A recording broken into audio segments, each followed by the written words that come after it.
Help me, I'm stuck. 6 Proven Methods to Shift Your Mindset from Self-Sabotage to Self-Improvement by Vaughn Carter. Introduction. As I was growing up, I learned many invaluable life lessons. Over the years, some of the most important lessons I learned came from old family friends who grappled with one problem after another. I watched as those friends struggled with relationships, weight loss, money, and many other things in life. Sometimes I wondered, why is it so difficult for these strong, talented, and beautiful individuals to get in shape, to choose a good partner, or to ask for a raise or a promotion?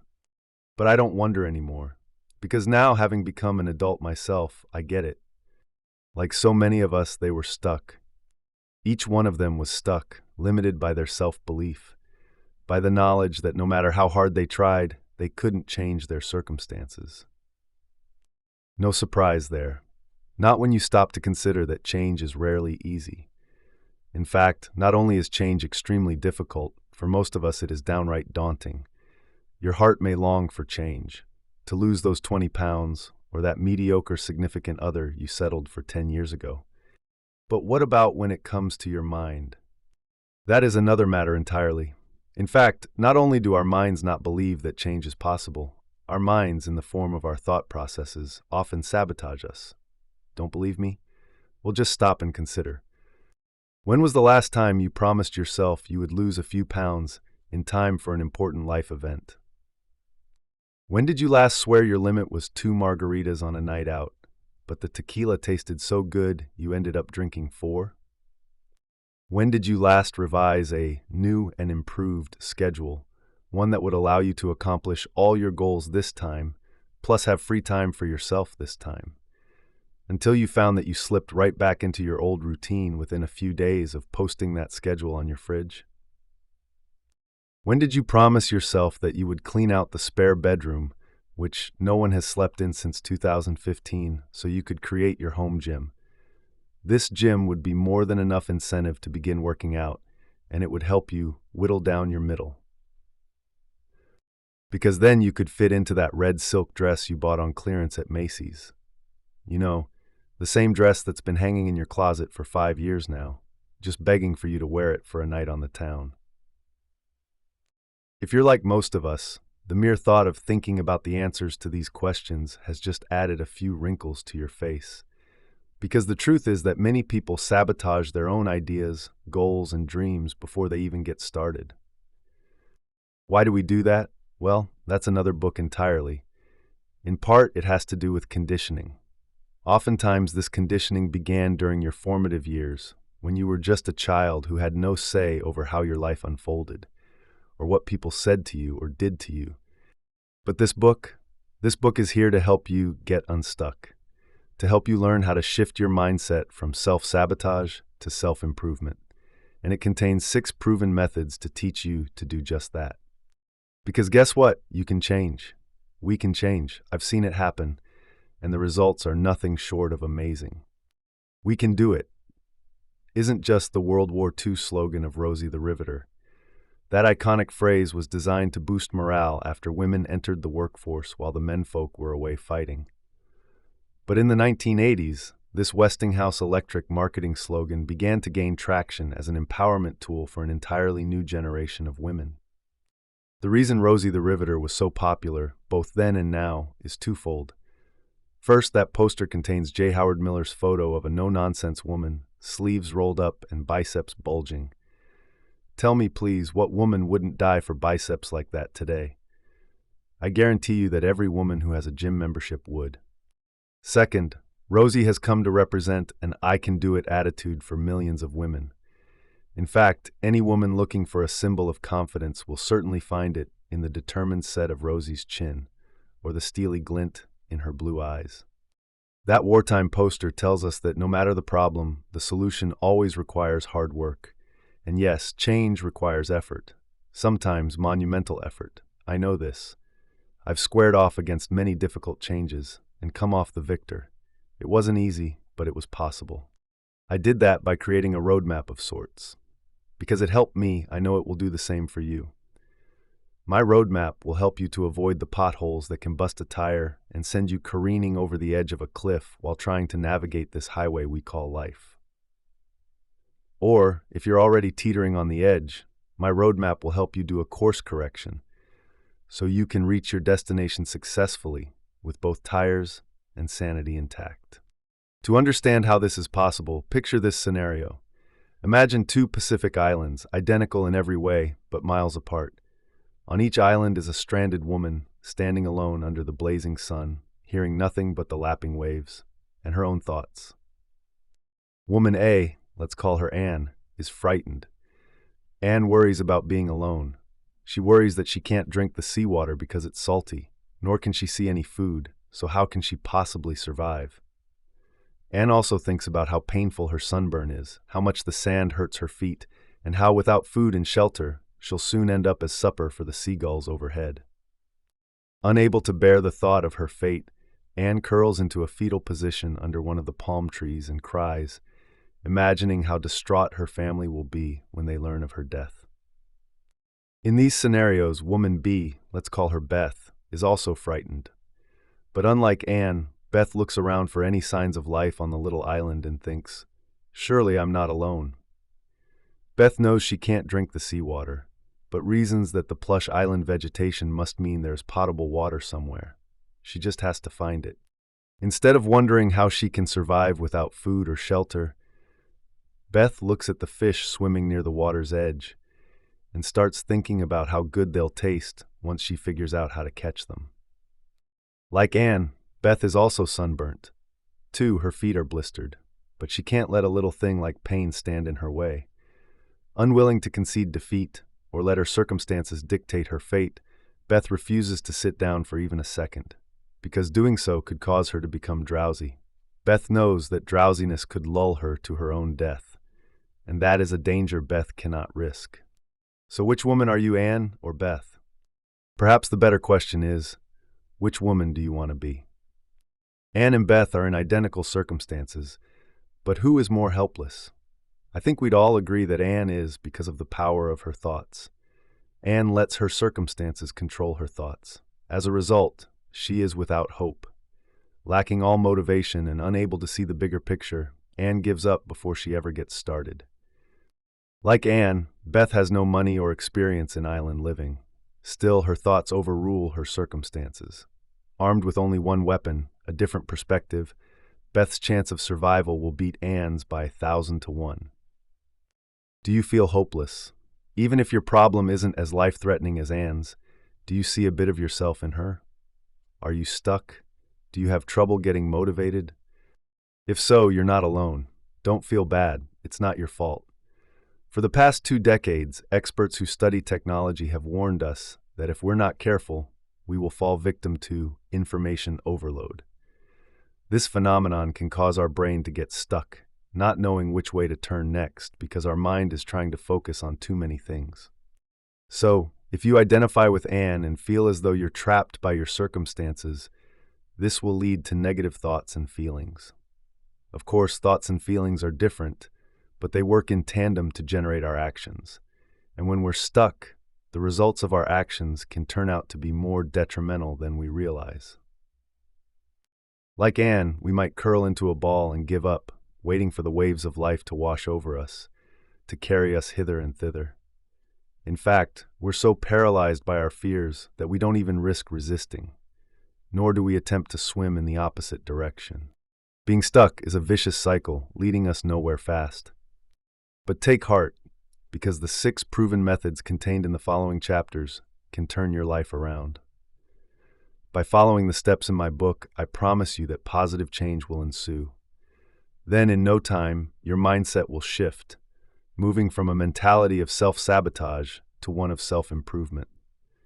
Allow these steps to help you harness a mindset where you are in the driver's seat, where you control your thoughts and process your feelings in a healthy and productive way.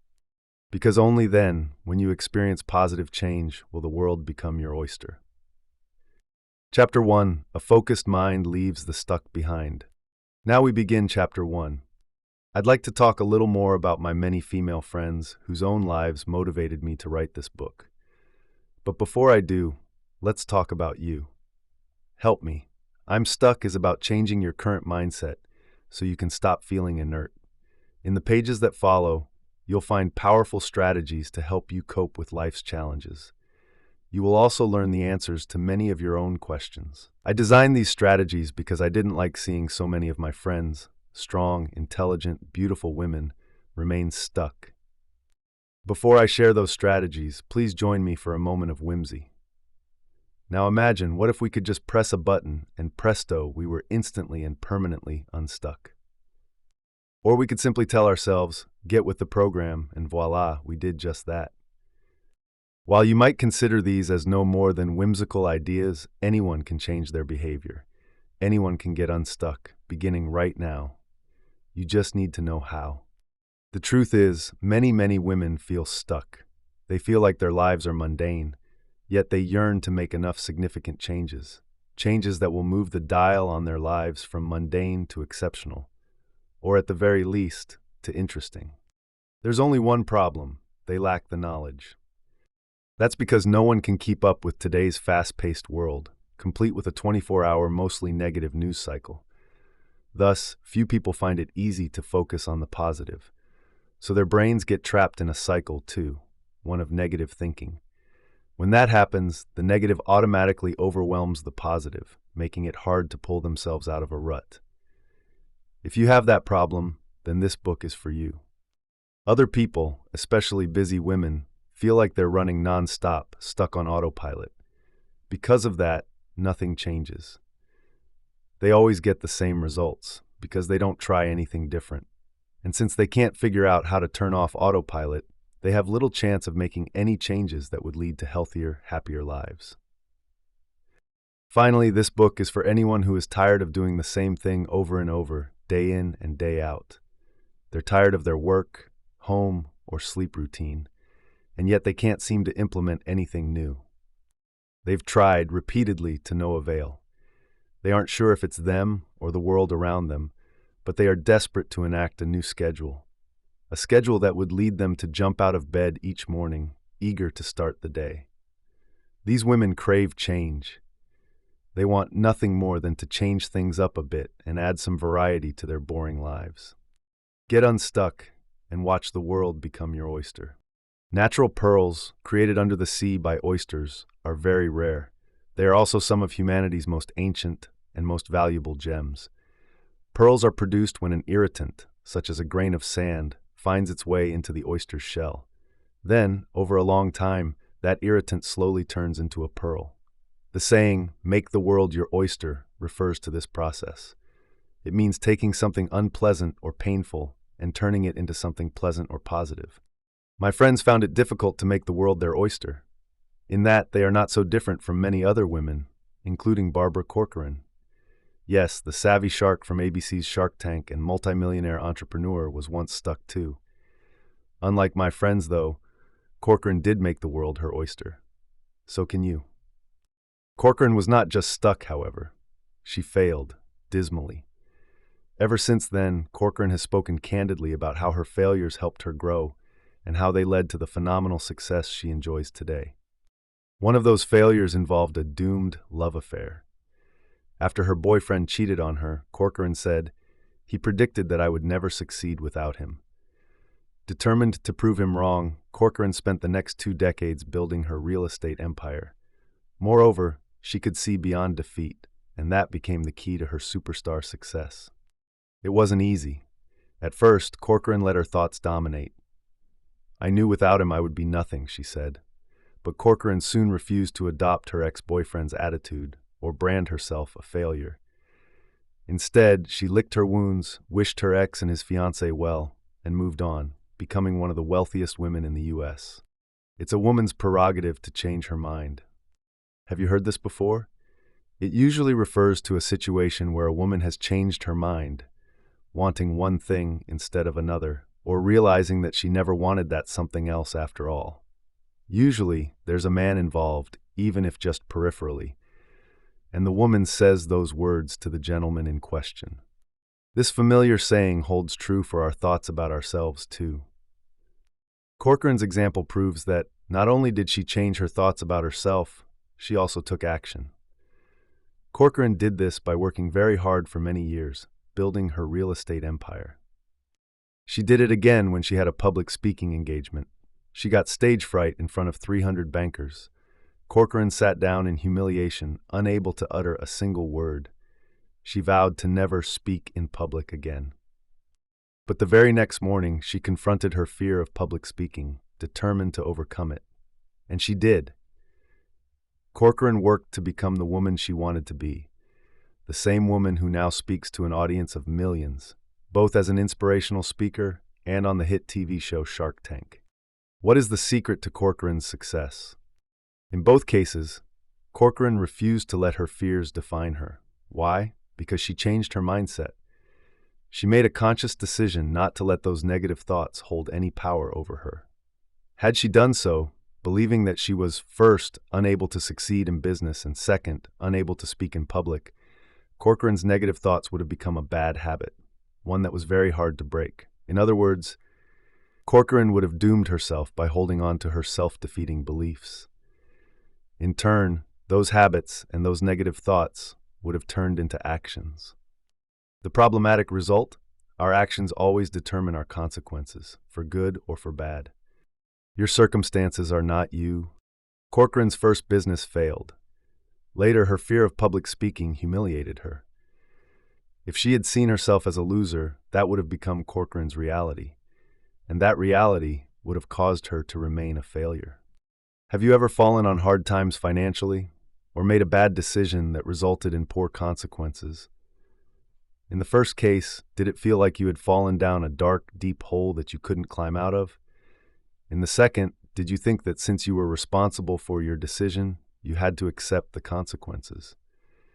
If the answer to these questions is yes, then chances are you ended up being stuck, and perhaps still are.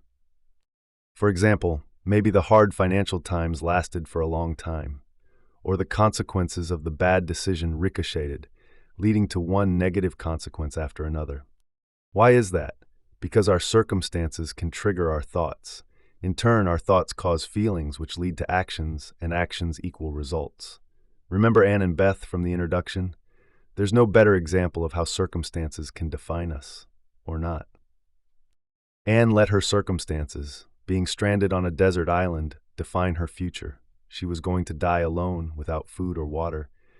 Whereas Beth, who was also stranded on a desert island, was determined not to let those identical circumstances control her. In short, Anne's circumstances controlled her. Anne was stuck. But Beth controlled her circumstances, which allowed her to change them. Beth became unstuck.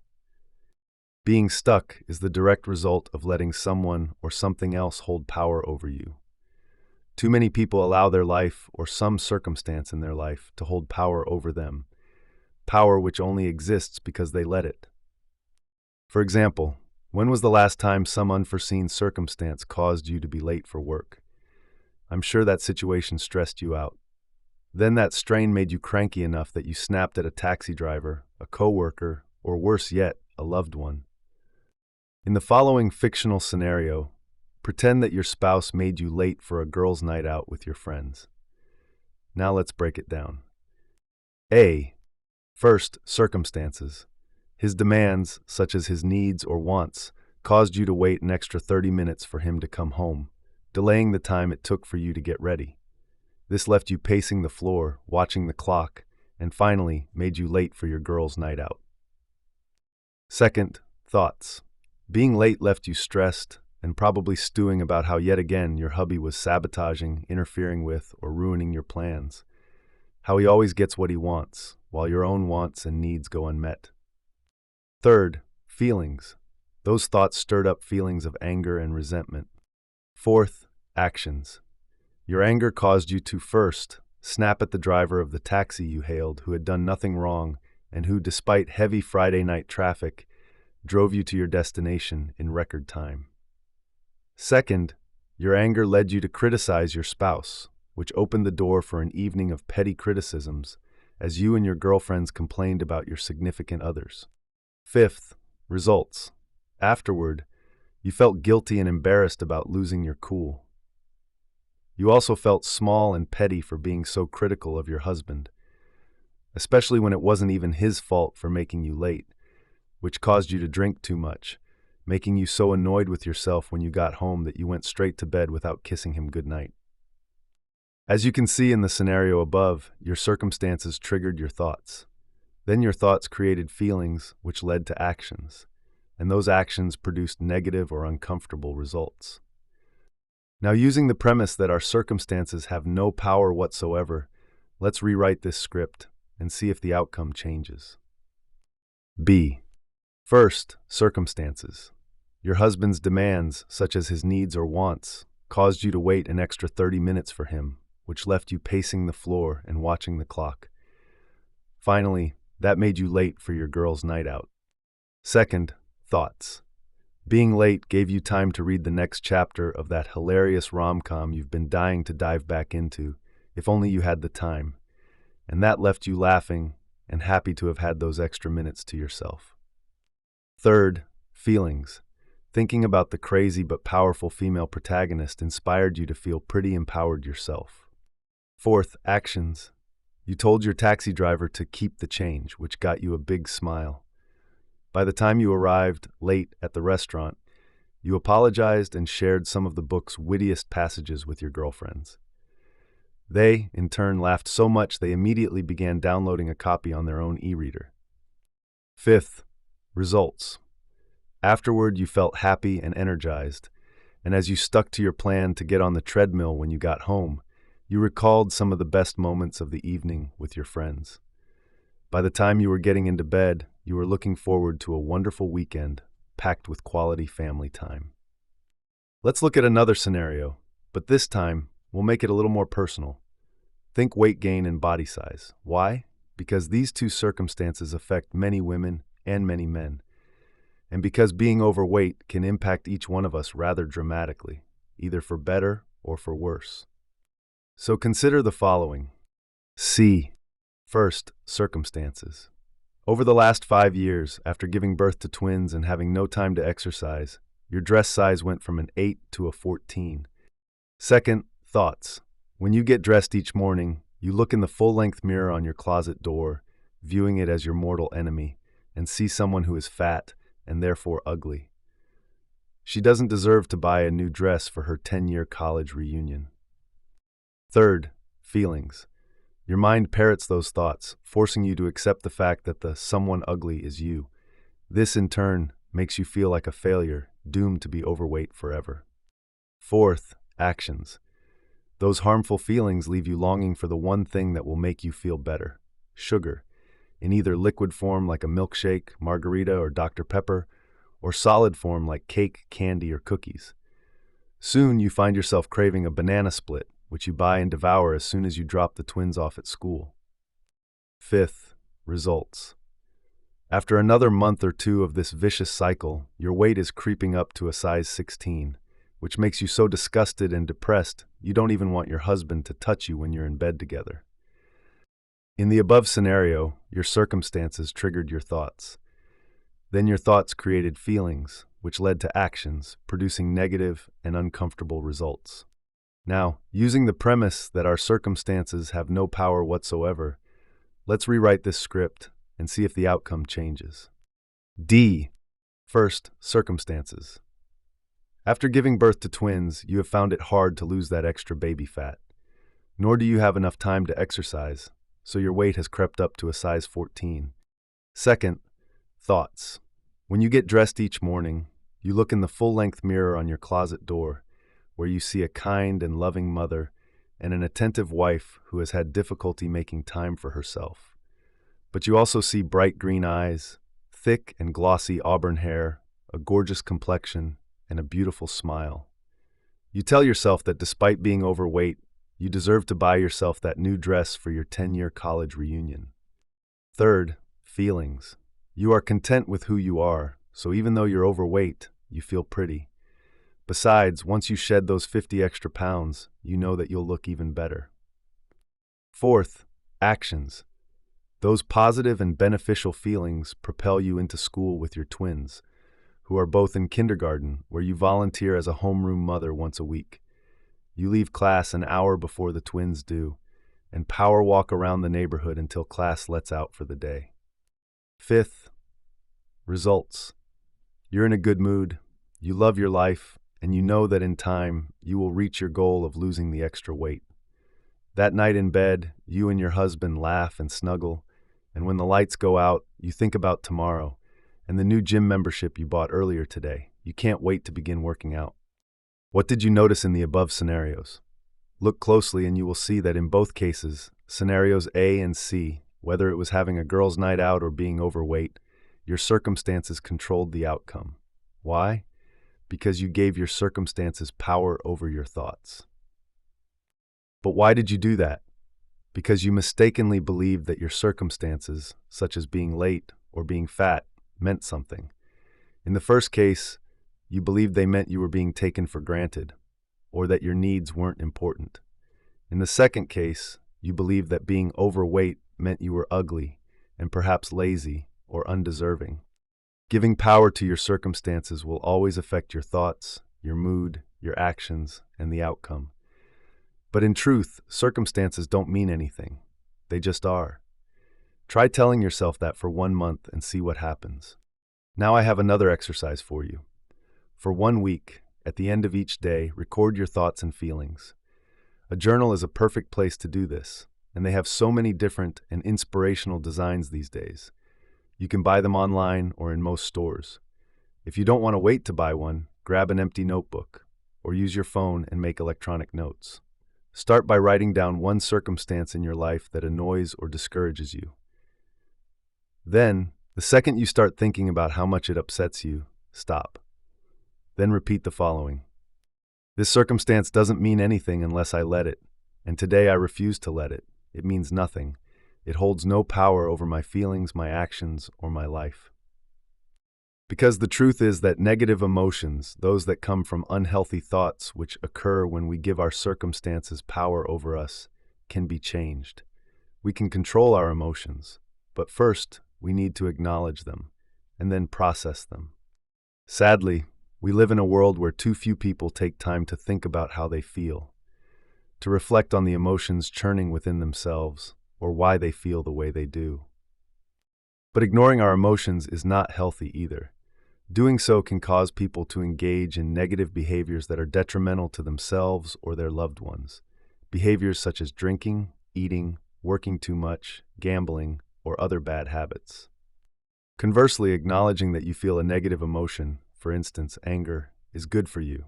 Next, processing that emotion by asking yourself why you're angry and then taking healthy steps to diffuse it is vital. Only then will you stop using food, alcohol, work, or anything else to numb your emotions. That's the first step to becoming unblocked. And once we are, we will realize that emotions can't hurt us. Only actions based on emotions can. For example, feeling pangs of sadness over a breakup can't hurt us, but drowning our sorrows in a bottle of bourbon can, and almost certainly will. How introspection can help you get unstuck.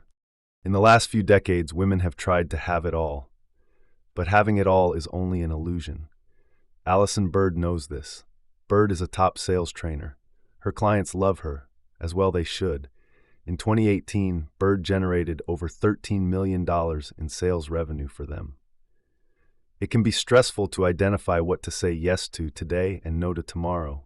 You might feel as if you're never going to get life right, said Bird. That's why she encourages women to create space and slow down. One of the best ways to do this is to spend time being introspective. This means looking inward, at your hopes, dreams, thoughts, and motivations. When you do that, be sure to pay attention to your wants, desires, and goals. Why? Financial guru Casey Weed, host of the weekly Retire with Purpose radio and TV show, says that success comes from knowing why you want what you want, and then working hard to get it. For example, are you trying to build a niche business just to make money? Or so you can retire early and go live on a Caribbean island? Do you want to become CEO of a nonprofit so you can call the shots? Or do you long to lead an organization so you can implement top-down changes that will benefit a large segment of society? Are you trying to lose weight so you can wear that little silk dress to a party? Or so you'll be healthy enough to compete in a triathlon? In each example above, there is a why. The answer to that question is the reason you do what you do, day in and day out. It's what motivates you, your ultimate vision. After you know what that is, you need to implement your plan to reach that goal. Look at your goals every day and track your progress, said Weed. Two things in particular will help you reach your goal. Slow down, but work hard. I realize that may sound like a dichotomy, but it isn't. Why not? Because if you slow down and take some time to think about what you want, your goals will crystallize. So will the route you need to take to reach them.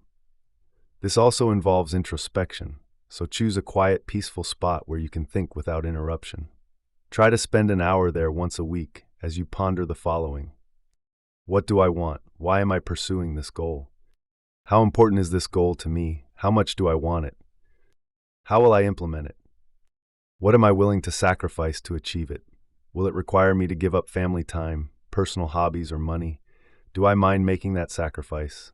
Can I afford to? How committed am I to this goal? How much work will it take? How many hours a day, a week, or a month will it require? Am I determined to see it through to the end? What if I can't? And if that happens, do I have a backup plan? What is it? Finally, think about your goal as if it's already happened. Visualize it. Don't think about how to make it happen. Just imagine that it has. Because if you believe in something and you can picture yourself as having attained the goal you're working toward, then you're more than halfway there. What if you don't have a goal other than shifting your mindset so you can go from self-sabotage to self-improvement? What if all you have is the dream of making the world your oyster? Well, you must at least have some idea of what your world would look like. Maybe the problem is you simply don't know where to begin. If that's the case, then you're far from alone. Many people don't have goals, which is why they go through life in a haze as one day blends into another. Some people spend their entire lives that way, only to wish, on reaching the end of their life, that they had taken chances or experienced other things. Here are some things to consider as you come up with a goal or goals that works for you. Ask yourself what you love in life more than anything else. Make a list that focuses on the people in your life and what you love most in or about the world. Reflect on the activities you're enthusiastic about, the ones that make you feel like life is an amazing adventure. My list would look like this. First, my parents and siblings. Second, my aunts and uncles.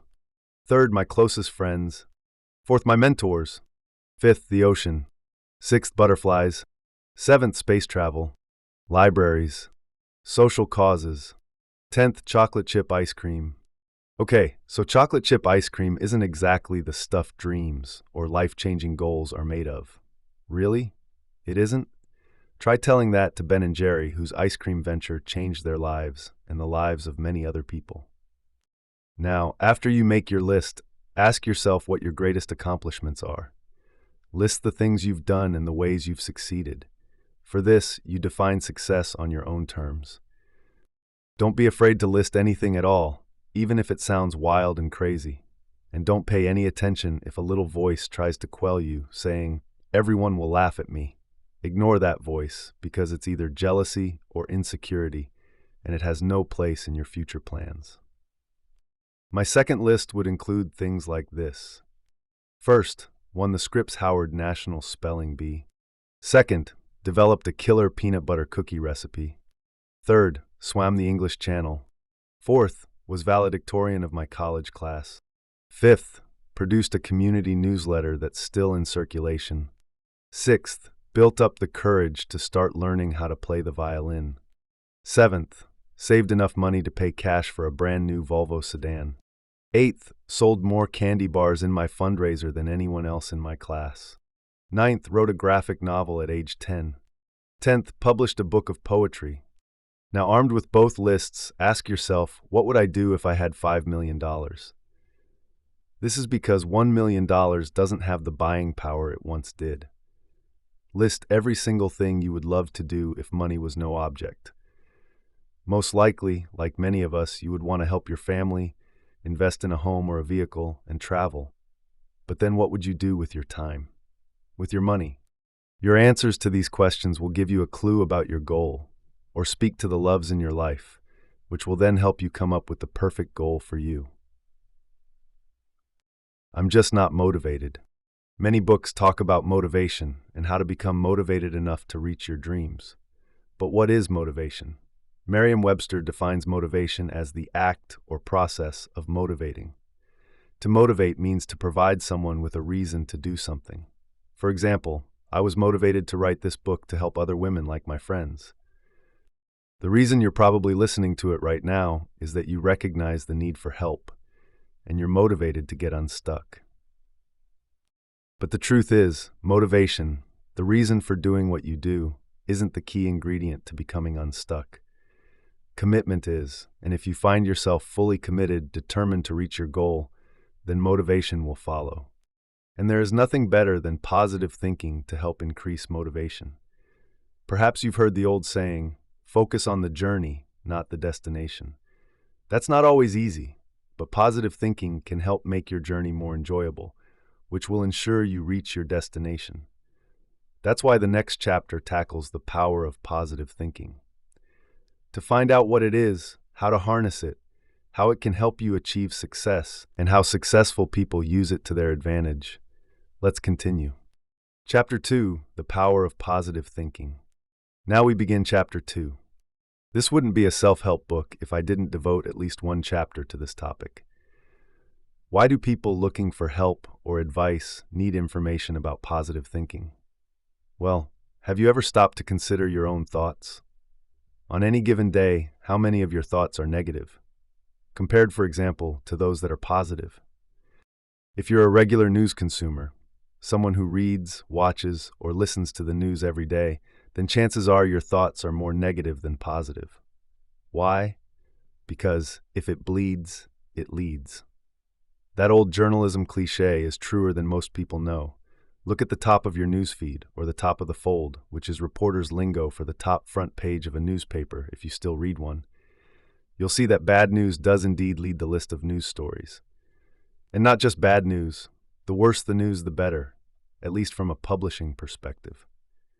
And right now, we live in a very judgmental world. You don't think so?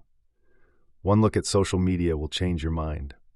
For every positive post, there are 9 negative ones. And even positive posts attract negative criticism by skeptics who seem to have only bad things to say. But you don't need to be plugged into social media to hear critical speech. You can hear it at work, in the grocery store, the post office, or the gym. Everyone, it seems, has something to complain about these days. Some people say our brains are hardwired to see only the negative. I disagree. But even if that were true, in recent years, scientists have proved that we can rewire our brains. So if you've been a negative thinker, let's change that, right now. This chapter holds the key to changing your thinking from negative to positive. From being a pessimist, someone who can only see the bad or negative, to an optimist, someone who sees the good or positive. In other words, in the next few pages, I will guide you on your path to becoming unstuck. I will show you how to shift your mindset from one of self-sabotage to self-improvement. This is important because the power of positive thinking means you will be less distressed or depressed. You will cope with stress and life's problems better. There is also the fact that positive thinkers are simply physically healthier. And when you feel better and have fewer health problems, you can reach your goals more quickly. Why is negativity easier? Some neuroscientists say our brains react to stimuli differently. Dr. Rick Hansen is one such person. He states that positive stimuli are like Teflon to the brain, while negative stimuli are like Velcro. Teflon is the coating on your skillet. It lets eggs slide out of the frying pan without using a spatula. But Velcro? Those tiny fibers cling together so tightly, you practically have to rip them apart using both hands. Dr. Hansen believes that negative experiences stay in our brains longer, held as tightly as if with Velcro, whereas positive experiences slide away or are remembered for a very short time. Our brains consist of something like road maps. These road maps, which are actually billions of nerve cells or neurons, are linked together like chains by billions of fibers. Electrical impulses pass from one neuron to the next as we receive and process sensory information in the form of thoughts and feelings. If we think about negative topics or we experience negative experiences regularly, our brains will learn to recognize and process these more and more quickly. Negativity becomes our default. Negative thinkers tend to be extremely self-critical too. Instead of looking at their mistakes as learning experiences, they see them as personal failures. Have you ever been around someone who makes a mistake and then immediately said, "I'm so stupid"? We all have. But how many of us have ever told someone else they were stupid after they made a mistake? Probably not many of us. Why? Because we tend to feel and show empathy and compassion for other people. We do this because we acknowledge that they're imperfect. It was, after all, just a mistake. But we aren't as forgiving with ourselves. Sometimes we tend to castigate ourselves worse and for longer than we would anyone else. The only effect this has is to keep us stuck and unable to reach our goals. So why not begin practicing empathy, compassion, and forgiveness at home, with yourself, and see what happens? Chances are you'll feel much better after giving your inner critic the proverbial boot. How can I rewire my brain? Step number 1, analyze your patterns of thinking. This may sound difficult or time-consuming, but it isn't. You can even do it during your morning commute or while unloading the dishwasher at home. Reflect on yesterday, your conscious thoughts and spoken words. Note how many times your thoughts or words were negative. Do this in your head or by writing it down. When you have your list, take a negative thought or spoken word and reframe it. In other words, take a negative and turn it into a positive. Not sure how this looks? Well, consider the following examples. Example 1, negative thoughts. You leave home in plenty of time to stop at Starbucks before heading into the office. But by the time you're exiting the drive-through lane, which was 10 cars deep when you started, you're running late. Not only do you not enjoy the iced frappuccino you were looking forward to, but in your haste to pull away from the drive-through window, you spill your drink. You can only watch in dismay as dark coffee pours all over your new beige linen slacks. Without thinking, you immediately burst into a mental tirade, cursing everyone from the barista to the drivers in front of you who took their sweet time when ordering their drinks. Example 2, positive thoughts. Same scenario. You leave home in plenty of time to stop at Starbucks before heading into the office. The drive-through lane is still 10 cars deep, which still makes you late for work. Here's the key difference. Instead of fretting and fussing about it, you hit the play button on your favorite podcast. Then you listen to the next chapter of a whodunit. You're enjoying the story so much that when you reach the drive-through window, the fact that you're running late doesn't even bother you. You offer to pay for the customer's order behind you, grab an extra coffee for your boss, and pull away happily sipping on the delicious, iced frappuccino you just bought. Then you pull over and call the office, explaining that you'll be there in just a few minutes. In scenario 1, your thoughts were negative. In scenario 2, they were positive. But here's the most important difference between both scenarios. In the second one, you don't let your circumstances control you. Quite the opposite, because you control your thoughts, feelings, actions, and results. As you compile your list of negative thoughts and words, you may notice a pattern developing. Perhaps the majority of your thoughts or words are negative. This is possible because we train our brains to perceive and then focus on certain things, like the negatives in a situation. And each time we have more negative thoughts about other situations, the more ingrained negative patterns become in our brains. So, if your thought patterns are mostly negative, you have some work to do. But don't despair, because just as you trained your brain to notice, think about, or continually focus on the negative, you can also retrain it. Take the 2 scenarios above, where we reframed a negative situation by choosing to look at it from a different perspective, one that's positive and which produces calm and clarity. Now try to reframe other situations in your life. That's the end of step 1. Step 2. Fill your brain with a higher ratio of positive to negative experiences.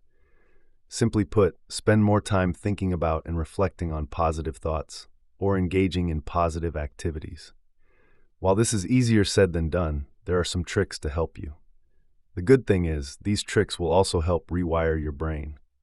For example, say you get into an argument with a coworker. The argument only lasts 10 minutes, but you fret about it for another 10. Realistically, most negative thinkers will stew for longer than that, which just goes to show why negative thinking is easy to revert to. Here's the takeaway: that 20 minutes of negativity gets stored in your brain with all of the tenacity of Velcro. Now let's say that on your way home from work, as you're driving past a field of wildflowers, you see a mother deer and her fawns frolicking around. If all you do is keep driving, you've logged maybe 15 to 30 seconds of positive thoughts. That's hardly enough to outweigh the negative ones from the argument with your coworker. So those light and happy thoughts will leave your brain as quickly and as easily as eggs slide out of a well-oiled cast iron skillet. But what if you pull off the road and watch the deer as they frolic and play in the sunshine? Oh, and you also take some photos with your cell phone, which you immediately upload to your social media account, with the hashtags #cuteness_overload and #instant stress relief, of course. This takes 15 or even 20 minutes. If you reflect on that scene as you drive the rest of the way home, for another 15 minutes, that's 15 more minutes of positive rather than negative stimuli flying through the synapses in your brain. And that, according to Dr. Hansen, helps you strengthen your brain's positive thinking patterns, literally rewiring it in the process. How's that for some very nutritious brain food? But just what do these examples show? That there's a very valid reason for the sage advice to stop and smell the roses. In taking time to see and hear and sniff and taste and feel the good, pleasant, and exciting moments of life, we are literally rewiring our brains by training ourselves to focus on the positive things life has to offer. And just think, most of them are free, which is definitely a plus. When it comes to positive thinking, it's often easier said than done. But the most difficult situation to put a positive spin on is one where you're personally involved. For example, how often do you disparage yourself? Call yourself names? Find yourself eating a pint of Ben & Jerry's after disappointing yourself for some failing that was perhaps only perceived instead of real? If this sounds familiar, what do you do when that happens? In other words, how do you quell your inner critic? First, recognize that as long as you criticize yourself, the cycle of negative thinking will continue. Why? Because negativity begets negativity. Dwelling on negative thoughts makes the neural pathways in your brain stronger. When you find yourself being your own worst critic, stop. It's that easy. Just stop. Saying things like, "I'm an idiot," or "I'm such a loser," amounts to self-sabotage and keeps you stuck. This form of verbal self-abuse effectively prevents you from giving yourself a self-improvement makeover. So, instead of berating yourself when you make a mistake, treat yourself like your own best friend. How? Well, if your best friend called herself an idiot, would you agree with her? No. Why would you? We compliment and cajole our best friends and try to encourage them to feel better about themselves when they've made a mistake.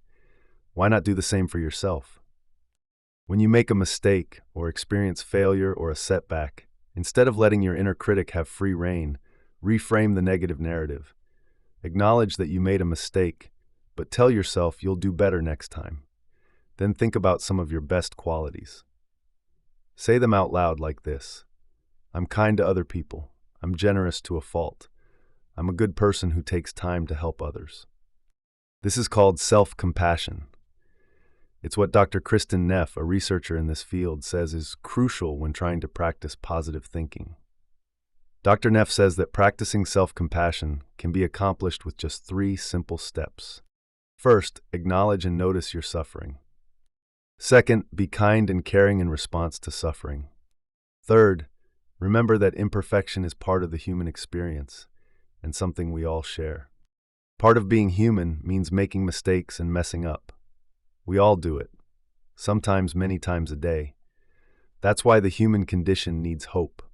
Hope that things will get better, hope that we will be better, and hope that the world is going to change for the better. Being hopeful is necessary both for getting unstuck and for good health. Why is hope healthy? Hope can be defined as the anticipation of a cherished desire. It's a positive feeling or trait. But did you know that hopeful people are also healthy people? It's true. Lisa R. Yannick, a master of public health and a Johns Hopkins cardiovascular expert, knows this from experience. She and her team found that even with a family history of heart disease, patients with a positive outlook were 1/3 less likely to have a heart attack or other cardiovascular event than their fellow patients who had negative attitudes. It's a fact that negative emotions can weaken the immune system, but positive emotions are thought to protect people from the inflammation caused by stress. Researchers don't know how or why, but they believe it's true. If so, that underscores the need to fill your life with more hope. But how? The easy answer is to laugh more, or at least smile more. Spend more time engaging in activities, watching a sunset, or cute kitten videos that will cause you to laugh or smile more, and preferably both. Smiling is a superpower we all have, a blogger named Eliana says. Some people, even doctors, say smiling is the cheapest therapy we can have. As Eliana correctly notes, a smile doesn't just change your lips, it softens your eyes. It can make us look younger and more beautiful or handsome. It makes us feel more successful and confident. It reduces our stress level by helping us relax and let go of negative thoughts. It also makes us appear more friendly and approachable, as well as desirable, because people want to be around people who smile. We all find it hard to resist a beautiful smile. So when you smile, it makes it harder for people to say no to you. That, in turn, makes it easier to get what you want. But do you know the most important reason to smile? It changes our mood. If you're having a difficult day, you may want to become a couch potato, vegging out in front of the TV. But the best and healthiest answer is action. Put on some fast music and dance. The physical actions needed to dance will be enough to cause your brain to release endorphins and serotonin, and that will have you smiling in no time. These chemicals, which are also released when you smile, calm you down and help you feel better. Mental health experts say they actually improve your mood.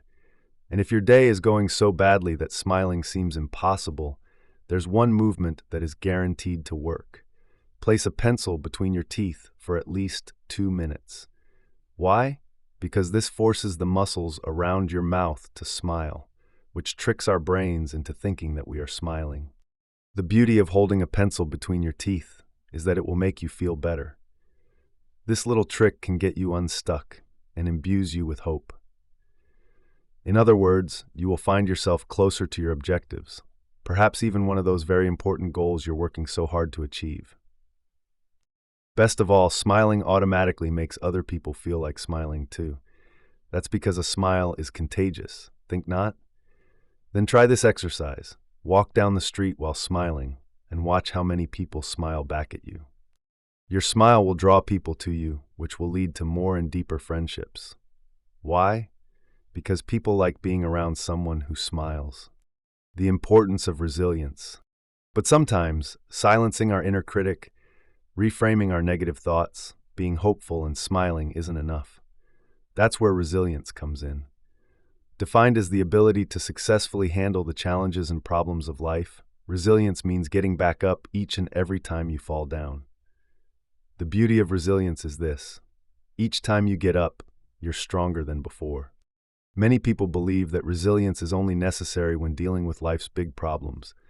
But daily stressors, a child getting sick or your car breaking down, overdrawing your bank account, or getting stuck in rush hour traffic, can take a toll too. And in the face of a multitude of small problems, day in and day out, resilience is often what keeps us going. Fighting harder to solve our problems so that tomorrow really is a better day. Let's face it, life isn't easy, and problems are a fact of life. This is true no matter how much money you have, how secure your job is, or how happy your marriage is. Resilience affords protection when things go wrong. How well you bounce back from each one depends on how resilient you are. Because resilience gives you the strength to push through the bad times, it also makes you less likely to succumb to emotional problems. Not everyone is born with resilience, but we can all learn to be more resilient. How? There are a few different ways. First, don't make a mountain out of a molehill. Essentially, this tried but true cliché means to learn the difference between a small problem and a crisis. Then, handle each one accordingly. Second, learn valuable lessons from loved ones who have faced similar problems in the past. If you have a mature friend you trust, talk to her about your problem. See what worked for her. Even if she's never faced your exact problem, chances are she can relate to what you're going through and offer you some sound advice and guidance. Third, learn to cultivate the art of patience. Patience means accepting trials or problems calmly without complaining. This lets you weather the storm, so to speak. Realize that problems take time to solve, so don't expect miracles or immediate resolution. As you work through problems, you are learning and growing as an individual. Recognizing this will help you persevere and not expect too much too soon, either from yourself or others. The fourth and final way to develop resilience involves gratitude, which we discuss in the next chapter. But before we get to that, what if resilience isn't your strong suit? No problem. Consider these 3 ways to increase your resilience. First, build strong relationships and then try to stay on good terms with your loved ones, be they family or friends. I say try, because this isn't always easy or in your control. When that happens, just do the best you can and acknowledge to yourself that you've done just that. Second, accept that with life comes change. It's part of the human experience. Third, be proactive when it comes to potential problems. First, try to prevent them. If that fails, then do what you can to resolve them, because trust me, wishful thinking won't make your problems disappear. The fourth way to increase your resilience is to develop gratitude. But what exactly is gratitude? Being grateful means you're thankful for what you have, and showing appreciation for other people, for what they've given you, or what they do for you. But when we face challenges in life, it's especially important to recognize that we still have things for which to be grateful. And it's your gratitude for the things you still have after losing those other things that will keep you going. In fact, gratitude and becoming unstuck is so crucial to your happiness that Chapter 3 discusses this and nothing else. In it, you will learn why some people find it very difficult to show or express gratitude. I'll share 5 secrets to help you feel more grateful and give you 3 tools that are guaranteed to increase your gratitude. I will also show you how gratitude can change your life. Finally, I'll share some practical exercises to help you increase the gratitude in your life and that of the people around you. Chapter 3, Growing Through Gratitude. Now we begin Chapter 3. Are you grateful? Most people probably think they are, even though it seems like the world in general is becoming less grateful. Why do I say that? Well, think about it. When was the last time you thanked your spouse, a parent, your boss, or even a friend for saying or doing something nice? Conversely, when was the last time you criticized that same person? Gratitude is being thankful for what you have and showing appreciation for other people. But how can you tell if you are a grateful person? Is it a feeling of just being glad to be alive after losing everything else? Or is it when you thank people for something they did, or when you tell them how much you value them, even though you're having a crummy day yourself? Robert Emmons has studied gratitude for 30 years. A professor of psychology at the University of California, Davis branch, Emmons is the founding editor-in-chief of the Journal of Positive Psychology. He says gratitude is when we acknowledge goodness. After acknowledgement comes recognition. We recognize that such goodness comes from an external source, as opposed to being within us. Emmons says that true gratitude involves a humble dependence on others. By that he means that when we express gratitude, we acknowledge that many of our gifts and successes come about through other people. So, for example, let's say you have a flat tire while driving down the road. You pull over at a rest stop. There, a fellow traveler sees you in distress and helps you change the tire. You thank the other driver profusely and offer him a $20 bill for his troubles. That's gratitude. It's based on the recognition that you were dependent on someone else's help to get back on the road again. Of course, as Emmons points out, there is a difference between feeling grateful and being grateful. Feelings are not always within our control. For example, if you've ever lost a loved one, you know you can't just will yourself to stop feeling sad. It's a process, and when someone we love dies, it takes time to feel better. But the state of being grateful, according to Emmons, is a conscious choice we make, despite whatever ups and downs come our way. It's being determined not to let the bad things in life overwhelm you. As a result, you remain grateful despite those things. In other words, it's seeing the big picture, the beauty of life and all you can accomplish in it. But it's also acknowledging that when bad things happen, they won't cause you to lose your joy. According to Emmons, gratitude improves our psychological health, our social health, even our physical health. For instance, gratitude lowers our blood pressure, strengthens our immune system, improves our sleep, and helps us feel fewer aches and pains. It also makes life seem more joyful and pleasurable, helps us feel more optimistic and happier, and more alert and alive. Finally, when it comes to our social lives, gratitude causes us to be more generous and compassionate, helps us be more forgiving, and even feel less isolated and lonely. But gratitude can do even more than that when we remember the bad.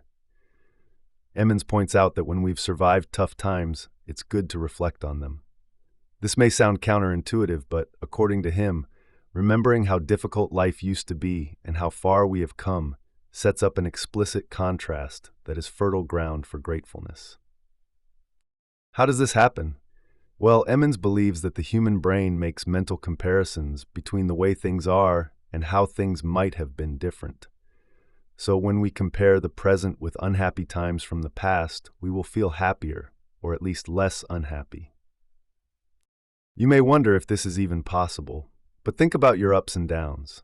For example, what if you were a high-powered executive who lost your $200,000 a year job, then your $750,000 home?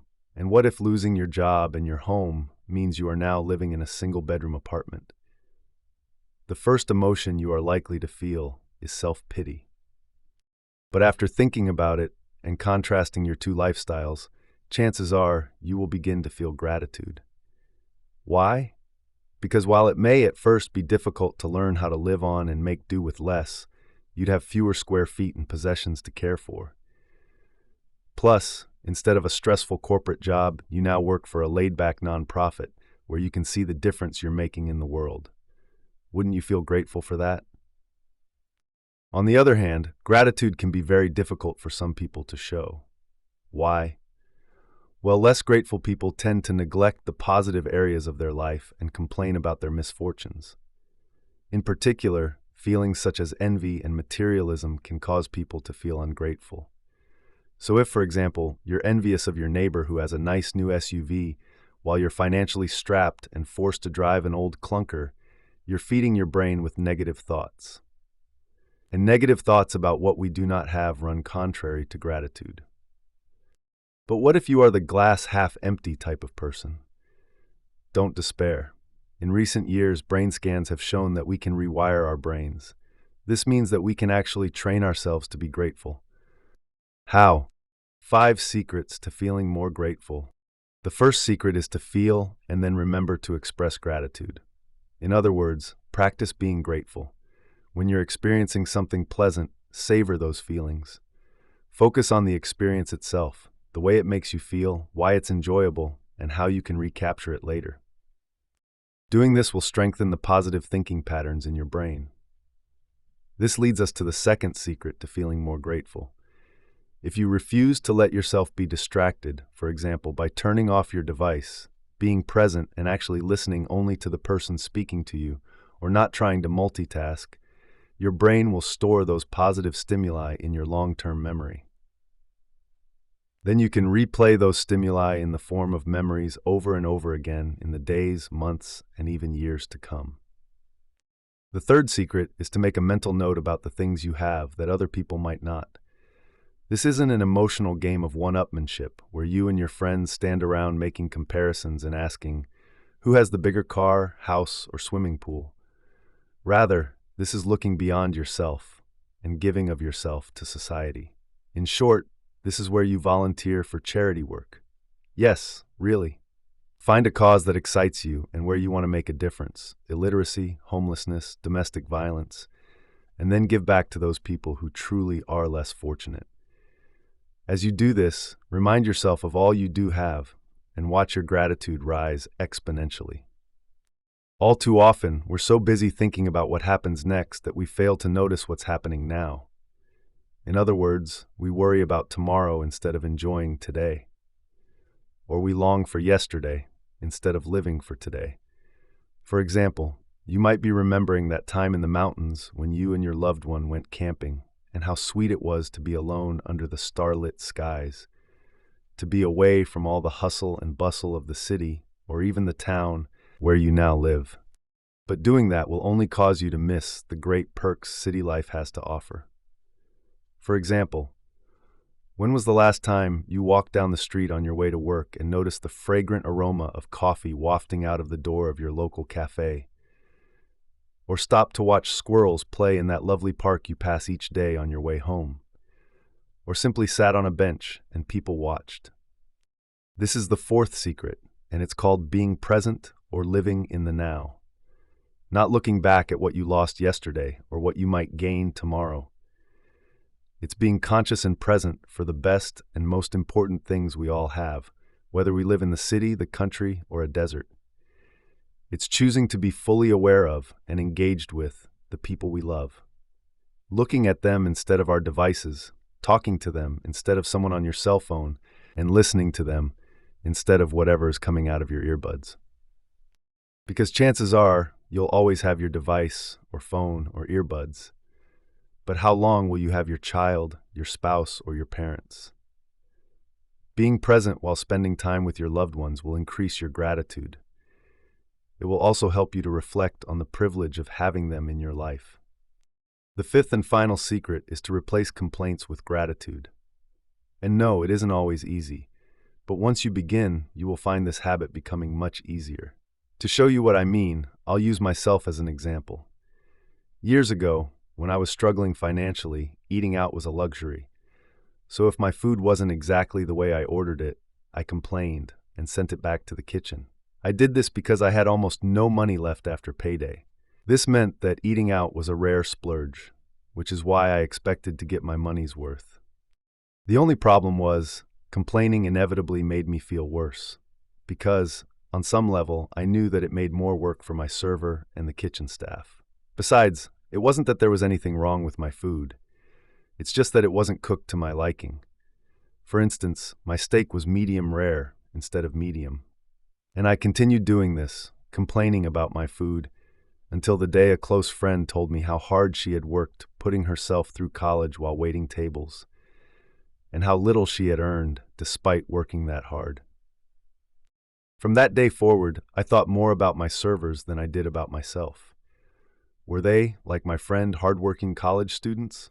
Or maybe I thought they were like me, holding down more than one job just to make ends meet. I learned a valuable lesson about gratitude just by listening to my friend and then reflecting on what she said. Ever since then, I've rarely sent a meal back to the kitchen. Instead, I compliment my server for her efforts, and then, whenever possible, I leave more than the standard tip. Important reasons to be grateful. What if, no matter how hard you try, feelings of gratitude seem to elude you? First, make a list of everything you know you should be grateful for, even if you don't feel particularly grateful. Start with your life, your home, your family, and your friends. Think about the fact that you are here right now on planet Earth, and you get to experience life every single day. And while you are living, many other people are dying. This includes people much younger than you. People who never got to experience life to the fullest. Doesn't this make you grateful? Doesn't it help you appreciate that life is a gift unlike any other? The same holds true for your family. Many people grow up without one, without a mother or father, or siblings, or extended relatives like aunts and uncles and cousins. Other people have lost their families to disease, natural disasters, and even genocide. But you're healthy and alive. And you have a family who cares about you, dysfunctional though it may be, with loved ones who will be there for you when you need them. Okay, so you're grateful to be alive and to have a family, but deep down you know you've messed up so badly that you feel like your life is ruined, or that someone else ruined it for you, like your best friend, your spouse, your child, or your boss. First, that is rarely true. Second, we can all learn from our mistakes. We can also laugh at them. And then we get the amazing opportunity to learn how to grow beyond them. Chances are that you've already done that. If so, you possess some tough inner qualities that not just anyone can claim. Those qualities have held you in good stead when you stood up for the underdog. That's called loyalty, or courage, or both. Or when you refused to back down, those times when you knew you were in the right. That's called tenacity, or determination. Or when doing so cost you quite a lot, but you did it anyway. That's called resilience, which we'll discuss more in Chapter 5.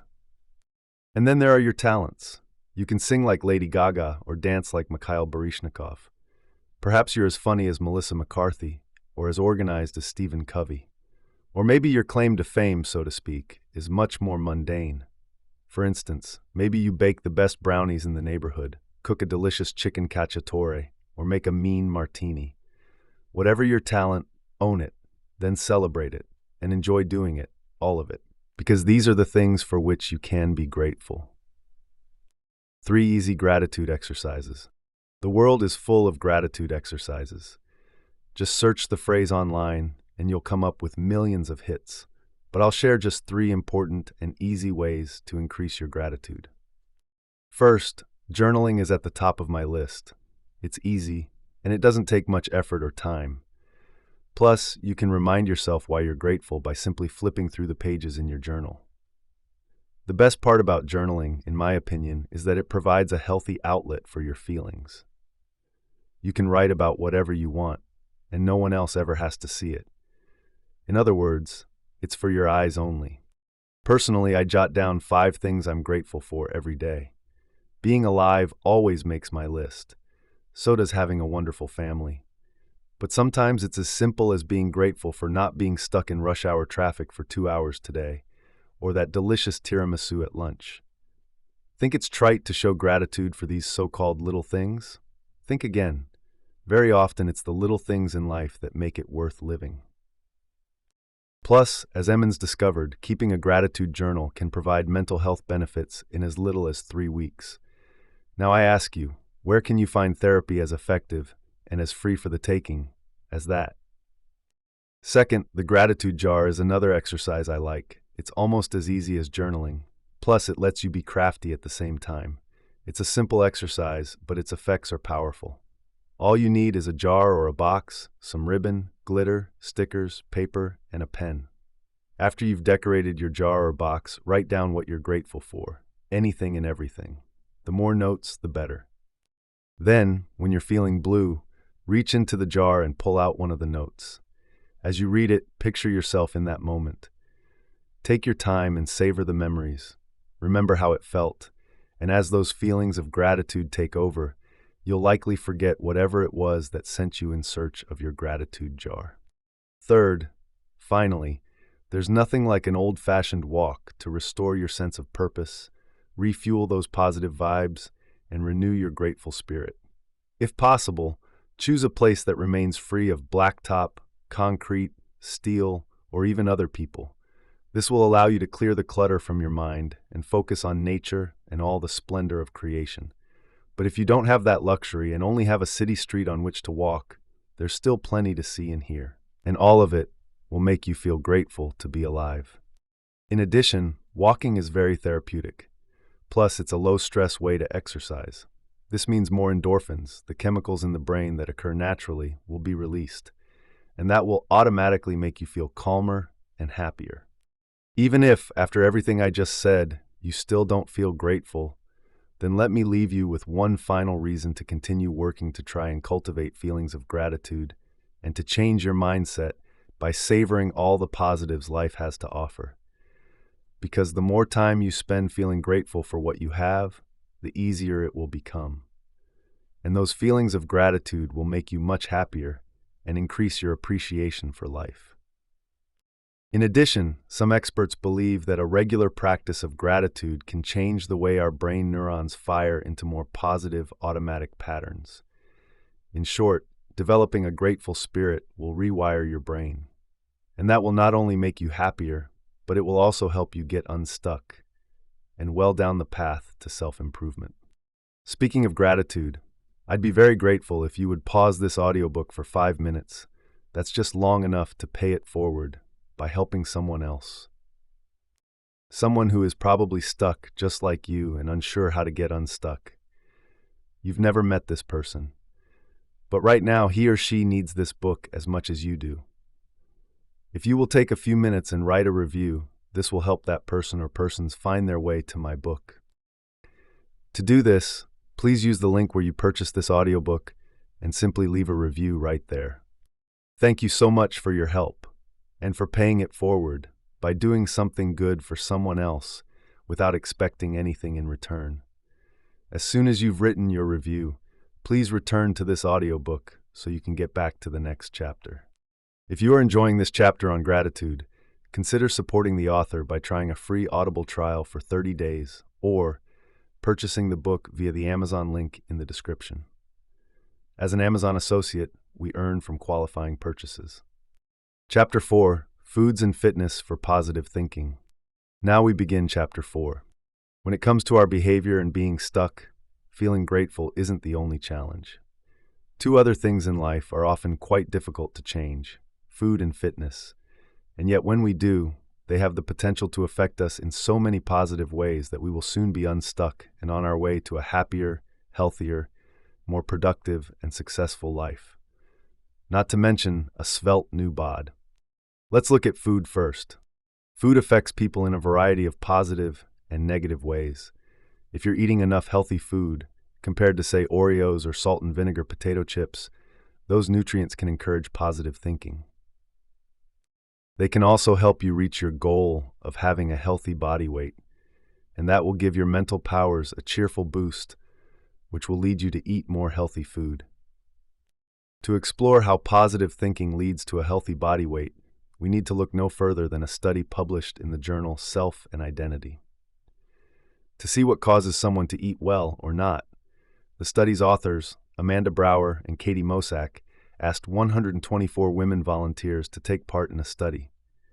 They divided the women into groups of 3 and compared their food choices with their body weight. Brower and Mosak did this by having each woman keep a food diary. In addition to the task of keeping a diary, Group 1 also received nutritional information about healthy eating, whereas Group 3 was simply tasked with writing down their eating goals, including types of food, quantities, and so on. Finally, Group 2 became the control group. What were the findings of the study?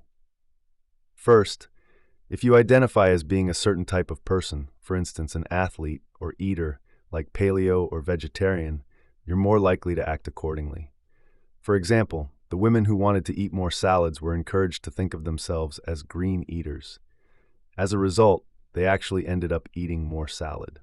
Group 3, the healthy eaters, stuck to their good habits and ate less than Groups 1 and 2. The study's authors concluded that our attitude about food defines what and how much we eat, but so does how we see ourselves interacting with food. In other words, our attitude about ourselves, whether positive or negative, plays a big role in what we put into our mouths. And what we eat is pivotal to how healthy we are, and whether our food choices amount to self-sabotage or self-improvement. We now have an idea of how our sense of self, our self-perception, can impact us. But what if, no matter how hard we try, we find ourselves with no willpower, with the desire to eat ice cream instead of a piece of fresh fruit or a handful of raw veggies? It's okay to give in to an occasional food craving, and there's nothing wrong with a piece of chocolate or a cookie or 2. But if your cravings are coming fast and furious, day after day, chances are you're eating your emotions. Emotional eating. There's no shortage of material about this topic out there. One of the biggest problems with emotional eating is that it often leads to overeating. Emotional eaters don't eat because they're hungry. Not at all. We eat because we're sad, angry, frightened, or even frustrated. And then after we've downed that supersized Coca-Cola or eaten that quart of ice cream in one sitting, we feel ashamed, which leads to more frustration and more shame, probably leading to another cycle of bad food choices. My use of the pronoun we here is intentional because at one time or another, we've all been guilty of emotional eating or drinking if alcohol is involved. In fact, Eating your emotions is a common coping mechanism. Every time you feel tense or hurt or disappointed or sad, and you find yourself standing at the fridge or bellying up to the bar or loading your plate with seconds or even thirds, you are quite literally eating your emotions. Not dealing with them, not facing them, not trying to quell them or calm yourself down. Instead, you're eating them, and quite likely punishing yourself in the process for feeling those emotions and pretending not to, and then pushing them down with food instead, because the emotions in question are too uncomfortable to think about. To that end, let me tell you about my friend Samantha, who's permitted me to share her story, but not her real name. A New York Times best-selling author, Sam has been a storyteller since she was old enough to form letters with a pencil. In 2019, after years of success in the literary world, Sam found herself unable to write for the first time in her life. Was it writer's block? No, it was something worse.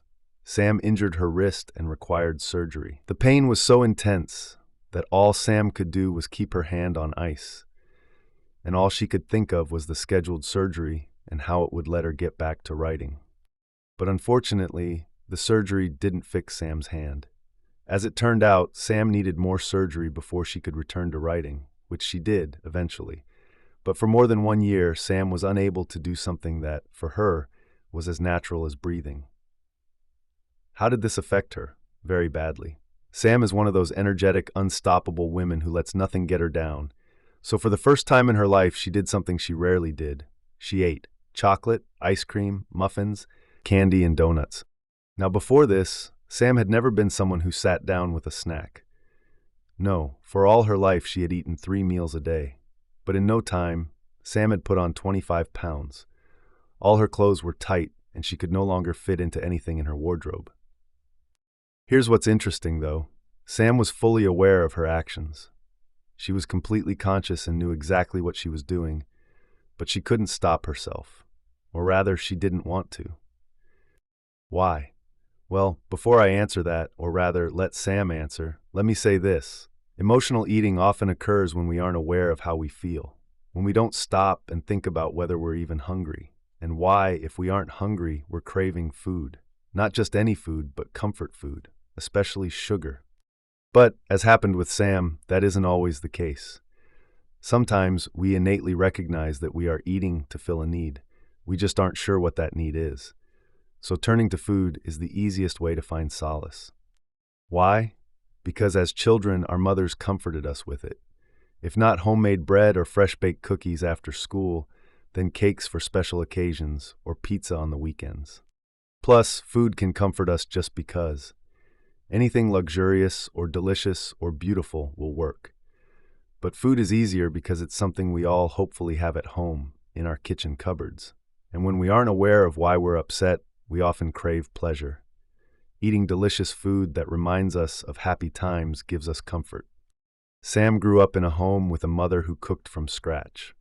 Her mother was a fabulous cook and an excellent baker who presented her children with homemade goodies most days after school. But Sam was disciplined. She never overindulged.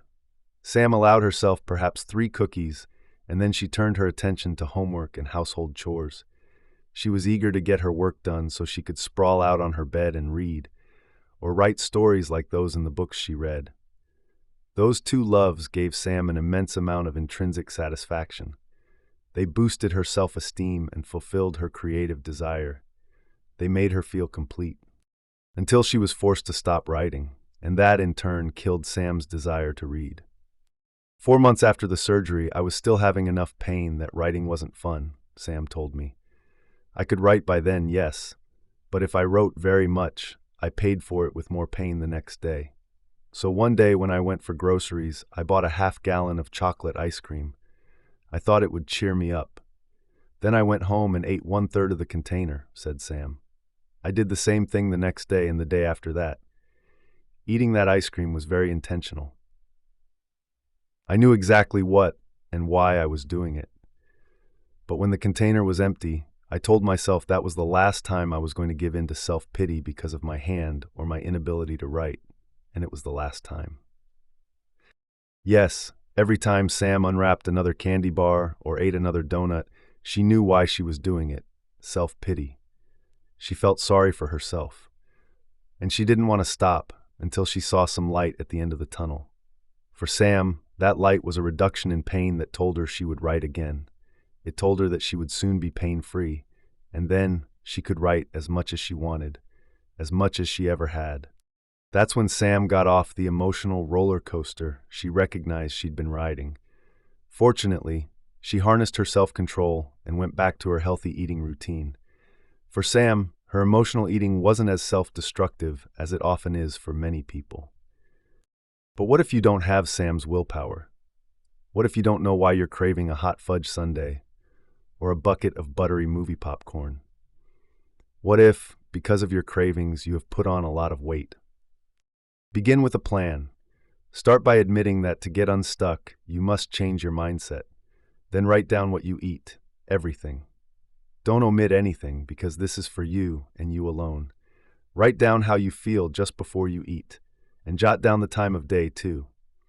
This will help you learn how to eat mindfully instead of mindlessly. Doing this will help you identify the triggers that lead to your cravings. It will also help you determine if your eating pattern is a form of self-sabotage. For example, what if every day after your marketing team meets, you find yourself downing 3 donuts from the break room? If you write down, 2 p.m., 3 glazed donuts, my coworkers didn't listen to me, again, chances are you ate those donuts because you feel ignored, or as if your opinions were discounted, or worse yet, you were made to feel like your opinion was wrong. Let's take another example. In this example, you're female. You and your husband go out to dinner with 2 other couples. Twice, your husband tells the wife of one of the men that she looks younger than ever. You, however, have 6-month-old twins, so you're still trying to shed your baby fat, and you feel 10 years older than your age. But instead of giving your husband the look, or telling him in the car afterward how much his comments hurt you, you head straight to the freezer the minute you get home. As you sit there eating, you jot down, 10 p.m., 2 slices of chocolate cream pie. John showed attention to another woman, made me feel ugly. You might recognize that you're eating because no woman wants to be compared unfavorably to another woman. And yes, even though John didn't intend to be hurtful, he hurt you, his wife. That was the trigger that led you to eat your emotions. Next, sit down and review your food journal once a week. See what patterns are developing. It shouldn't take long before you realize that, in scenario 1, you have the right to use your voice. You don't have to let male engineers make you feel like your own skills are less valuable than theirs. Or, in scenario 2, it is perfectly acceptable to tell your husband that his insensitive behavior hurt you. Even though this isn't a book about relationships per se, I feel compelled to suggest that you follow every good therapist's advice when it comes to communication between family members. Begin the conversation with these 5 words. I feel sad when you, for example, tell other women they are pretty. Or, I feel ignored when you spend all your free time watching TV. Now, I must offer a caveat. Please know that changing your behavior may not lead any of the other people involved, your colleagues or your husband, to change the way they treat you, but it will lead you to see yourself differently and to begin to act accordingly. In other words, you will stop the destructive pattern of eating, a form of self-sabotage, and instead, you will be on the road to self-improvement. And remember, change happens in increments, but incremental changes over time add up to monumental life changes. This is why Weight Watchers works, but fasting or radical diets rarely do. While emotional eating often involves your feelings about another person, it doesn't always have to. And even when it does, the bottom line is this: it's up to you to solve your problem, regardless of what someone else does or doesn't do. So let's review 10 important things you can do to break emotional eating cycles. 10 ways to stop eating your emotions. First, drink more water. One of the main reasons we turn to food when we think we're hungry is because we're actually thirsty. So fill up that water bottle and guzzle it down. Don't like the way water tastes? No problem. That's what essential oils are for. Although not all essential oils are edible, so check to make sure the ones you buy are in fact consumable. I always keep at least one bottle of doTERRA Slim and Sassy on hand for just such a purpose. Not only does it add a zing to the water, it's also an appetite suppressant. Peppermint is my second go-to oil for my water, which I use for almost everything. This includes helping me reach a place of zen when I'm stressed. Second, find a substitute food. And no, a Snickers bar doesn't count. Good substitutes include nuts or fresh veggies. Some people snack just for the sensory pleasure it gives them. Others simply enjoy having something to chew on. If you're in either group, then why not buy some Zachary's organic licorice? It's calorie-free, sugar-free licorice root extract, fun to munch on, and delicious. Finding a substitute really amounts to deliberately choosing better, more nutritious food. So, in short, make better choices about the quality and the quantity of your food. Third, I have found that I also eat less when I prepare my own food. And I enjoy my food much more when I broil salmon, make a green salad, and bake a sweet potato for dinner. This is opposed to popping a prepared and packaged meal into the microwave. I've learned that looking for an online recipe is as easy as telling my smart device to find the ingredients I have on hand, and then letting it deliver an assortment of various recipes to try. And I have yet to be disappointed. Fourth, much like smokers are encouraged to do, find something productive to do with your hands. Often we eat just because we're bored, so if you've got free time on your hands, get busy. For instance, you could take up knitting, painting, or decoupage, play video games, the piano or the trombone, or do crossword or jigsaw puzzles. When it comes to fun activities like these, the sky really is the limit. Fifth, volunteer at your local library or charity, such as a food pantry or homeless shelter. Since worrying or stress is often what leads to emotional eating, there's nothing like giving of yourself and your time to someone else, to stop worrying about your own problems. A word to the wise, some people are so empathetic that seeing other people in need can be quite stressful for them, leading to emotional eating. So forewarned is forearmed. Sixth, sometimes, as previously mentioned, emotional eating is brought on by boredom. Other times it's caused because we're at loose ends. In other words, we're sitting around worrying about something, or castigating ourselves, or wondering if we'll ever get that job, pay off that debt, find the perfect mate, and so on. If you fall into any of these categories, there's nothing like exercise to snap you out of it. Go, right now. Before you lose the motivation that listening to this has given you, and it has, hasn't it? Choose an exercise you like and have at it. And remember, the advantage of exercise is that it will help you whittle away those extra pounds and inches that you added by eating all that extra sugar. Seventh, when you really are hungry and you do need to eat food, as opposed to drinking water, sit down at the table to eat, always if possible. This makes the very act of eating feel more dignified. And when we're in a dignified setting, do we overeat? Of course not. Eighth, this will help you to take the deep breaths needed to relax, so you're not eating while stressed out. While we're on the topic of breathing, it is a well-known fact that the practice of deep, regulated breathing will also help you regulate your thoughts, which is an aid to feeling calmer and more in control. Ninth, before you take that very first bite, do something that we all used to do as children. Give thanks for your food. Being grateful and expressing your gratitude will remind you that not everyone has enough food to eat, and that may just help you eat less. 10th, if it doesn't though, then this will. Eat your food slowly and deliberately. Savor each bite and be sure to chew it the requisite 20, some people say 50 times. Chewing produces saliva, which is good for the digestive system, and slowing down the eating process will also help you to feel full faster, causing you to eat less, and that will leave you feeling satisfied when your meal is over. We've discussed the types of food you shouldn't eat, and in a moment, we'll look at the best foods to eat. But first, here is a list of 8 nutrients that offer so many benefits to your physical and mental well-being that you should make sure your daily diet includes plenty of these amazing minerals. These nutrients are sure to help get you unstuck. Please check with your primary care physician before taking supplements of any kind. Number 1, vitamin C. This powerful vitamin is essential for your body to create neurotransmitters, which help prevent depression by stabilizing your mood. Vitamin C helps prevent scurvy, as well as helps your body better use carbohydrates, fats, and protein. In addition, according to the American Journal of Clinical Nutrition, a 2013 clinical study found that hospitalized patients saw a 71% reduction in mood disturbance and a 51% reduction in psychological distress. And a 2018 study published on the National Center for Biotechnology Information website, a branch of the National Institutes of Health, found that young men who consumed the most vitamin C had the lowest reported feelings of depression, confusion, and anger.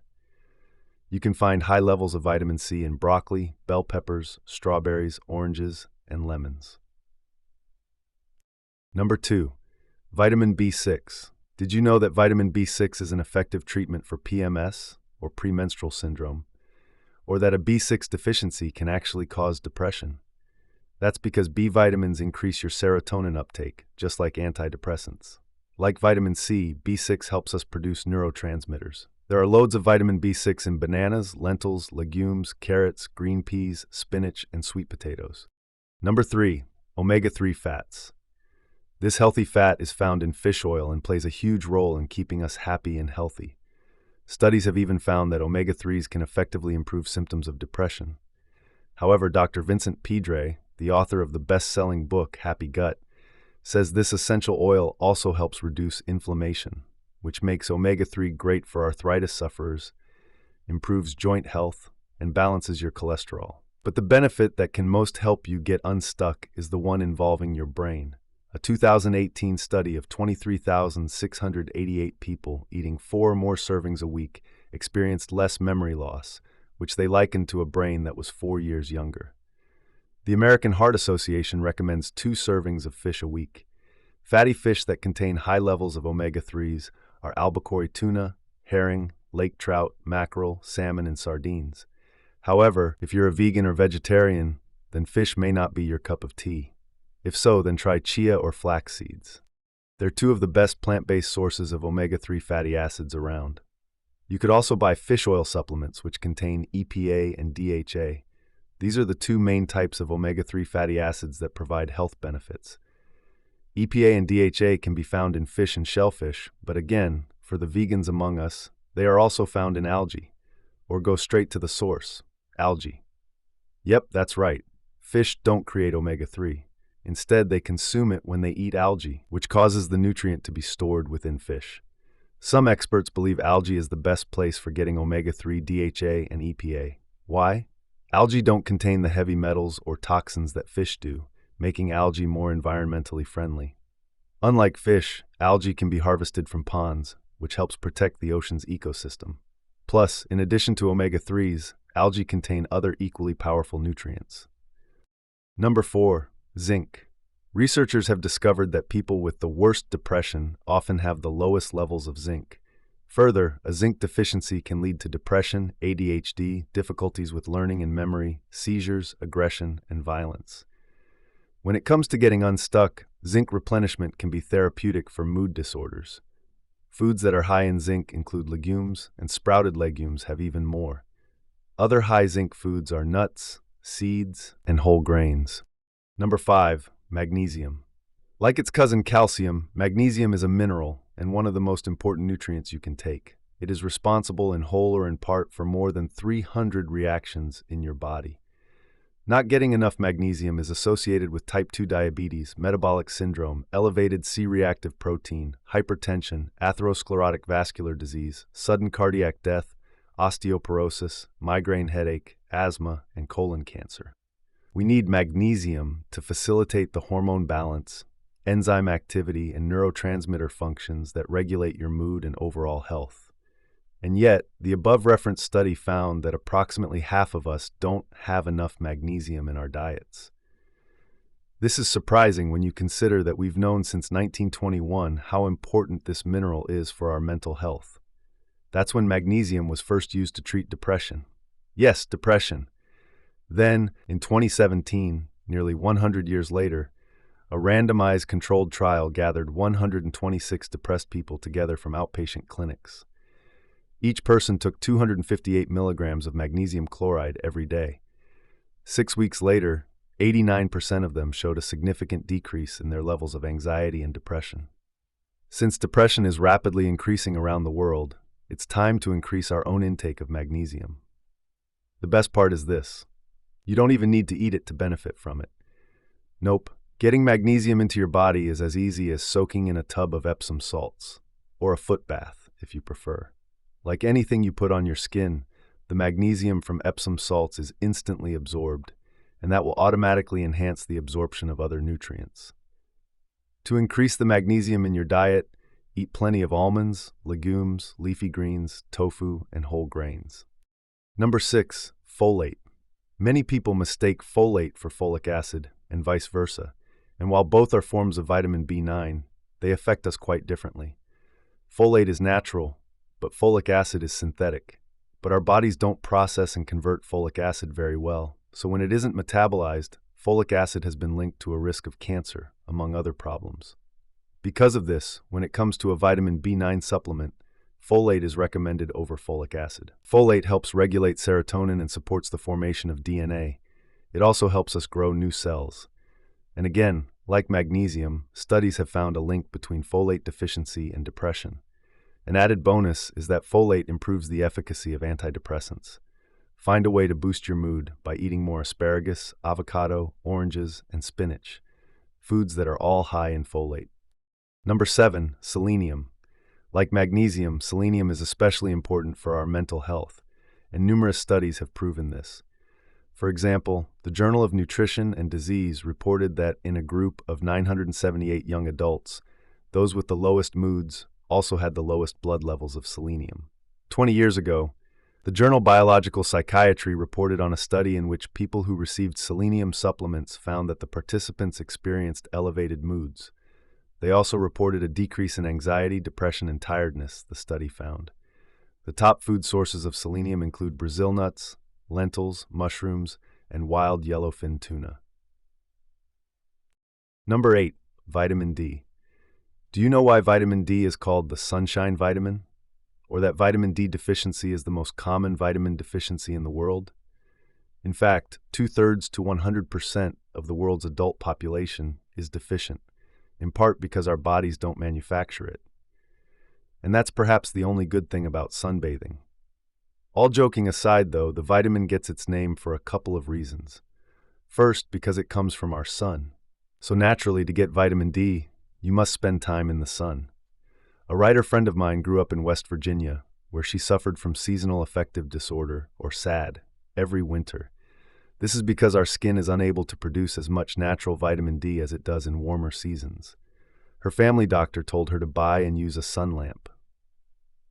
That same doctor said that in 30 years of practice, not one of her patients had healthy levels of vitamin D. That's because West Virginia has very low levels of sunshine, especially during winter months. Another reason many people today don't get enough vitamin D is that they work indoors, either at home or in office buildings. My friend's anecdotal experience is borne out by many studies that say the same thing. Those studies report that low levels of vitamin D have a direct bearing on depression and SAD. But the opposite happens when we get enough vitamin D, showing how important it is to our psyche. A 2011 study published in the American Journal of Clinical Nutrition discovered that women with high levels of vitamin D had a lower risk of depression. Vitamin D is called the sunshine vitamin because it can, quite literally, lift your mood and make you feel happier. Thus the expression, sunny disposition. Like the other nutrients that affect our mood, vitamin D does this by increasing the amount of serotonin and other neurotransmitters in your brain. This automatically leads to a more positive mental state. Perhaps one of the most important reasons to ensure you're getting enough of the sunshine vitamin is because habitual use of vitamin D supplements was associated with a substantial and significant 34% lower risk of COVID-19 infection. Here's the curious thing about vitamin D. You won't find very many foods where it occurs naturally. This is the reason milk and orange juice labels always say they're fortified with vitamin D. Some fatty fish and fish liver oils do contain vitamin D, but only in tiny amounts. So by and large, spending time in the sun will help your body make the best source of vitamin D. If this isn't possible, add a supplement to your diet. Why sugar and fast food can make your mood worse? It's white, it's pretty, and it tastes so good. All true, but it's so bad for you. What is it? Sugar. This delicious ingredient has long been the bane of anyone with a sweet tooth. Why?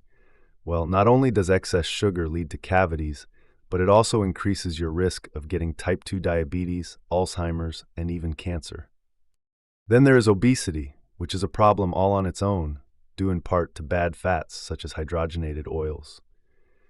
In addition to harming you physically, both ingredients are also bad for your mental and emotional health. Of course, there's the quality of fat and sugar you eat, and then there's the quantity of fat and sugar you consume. Speaking of both, the Public Health Journal published a 2021 study that compared how much fast food we ate with our levels of depression. And guess what? People who ate fast food at least twice a week were 51% more likely to develop depression than those who ate little or even no fast food. Yes, I know. Sitting down to consume some Rocky Road ice cream or a creme-filled donut with chocolate frosting is a guilty pleasure. It tastes so good. That's why, if you've just gone through a bad breakup or had a fight with your boss, you might crave sweet stuff. But there's a trade-off. Those few moments of guilty pleasure can, in the long run, lead to a mood disorder or even depression.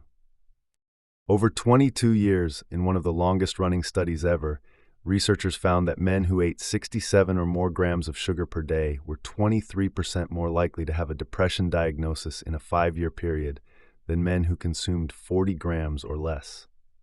Think that maybe those results were an anomaly? Or that the study only involved a small group of people? Think again. The Whitehall study, too, looked at the diets and health conditions of 8,000 people when reaching this conclusion. Okay, you say, I'll cut back my sugar intake. Next time I have a craving, I'll just drink a Dr. Pepper. Not so fast. Did you know that 1 can of this delicious beverage contains 40 grams of sugar? Gulp down 2 cans in 1 day and you're consuming 80 grams of sugar from soda pop alone. And 1 can of Dr. Pepper contains only 4 more calories than are in a Three Musketeers candy bar. It contains 36 grams. Only recently did we begin realizing how much sugar our beverages contain. And boy, is it a lot. A 2014 Japanese study looked at the dietary patterns of 260,000 people. Startlingly, the people who drank the most sweetened beverages also had a huge increase in rates of depression. This might lead you to think that you'll switch to diet soda, but that same study found that diet soda drinkers were even less healthy than people who drink regular soda. 5 healthy alternatives to sugary sodas. First, water.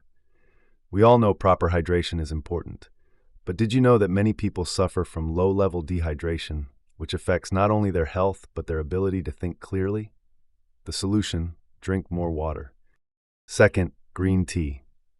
According to a 2020 study in the academic journal Molecules, this delicious green drink is considered an excellent way to help prevent cancer and protect against chronic diseases. Third, hibiscus tea. This tea contains very high levels of antioxidants, and this rosy red tea is also an anti-inflammatory. In addition, hibiscus has been shown to help prevent hypertension and other health problems. Fourth, water with apple cider vinegar. This beverage has been used for what ails you for generations and is a popular folk remedy. To make your own, add 1 or 2 tablespoons to 8 ounces of water.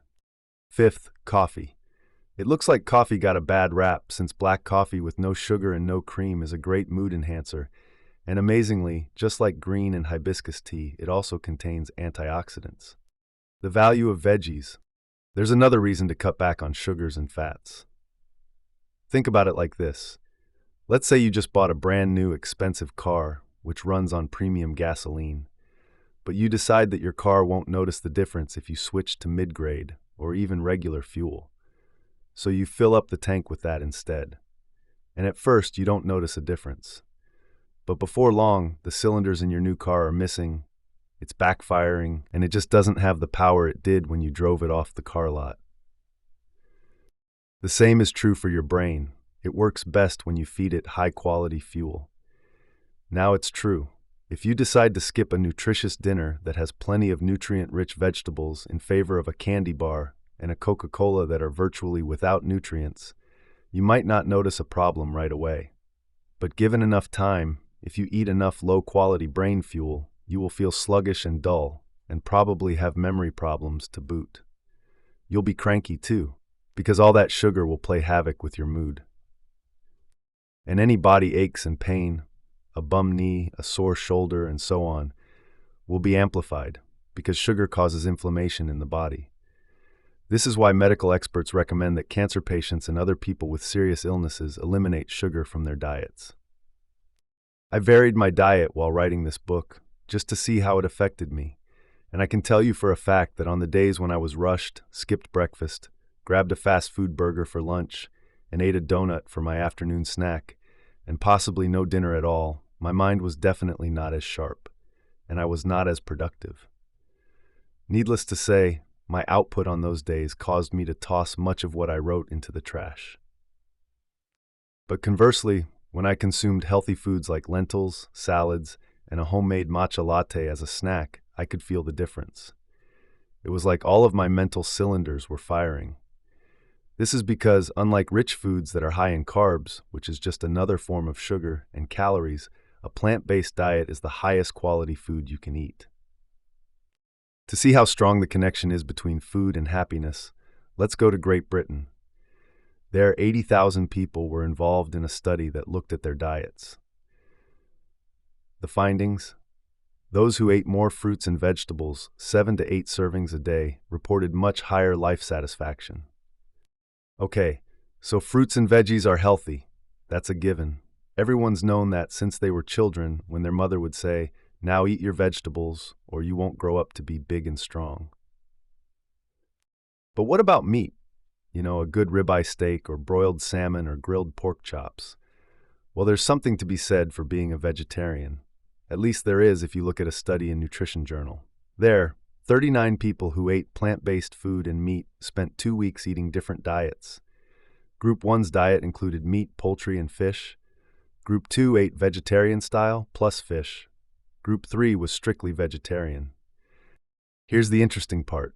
The only group that noticed a change in their mood, including feeling more positive, was the group of vegetarians.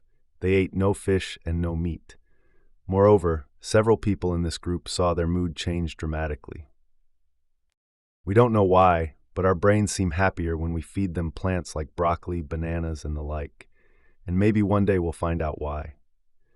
Personally, I believe it might have to do with what the animals themselves eat. Fish today contain mercury and other toxins.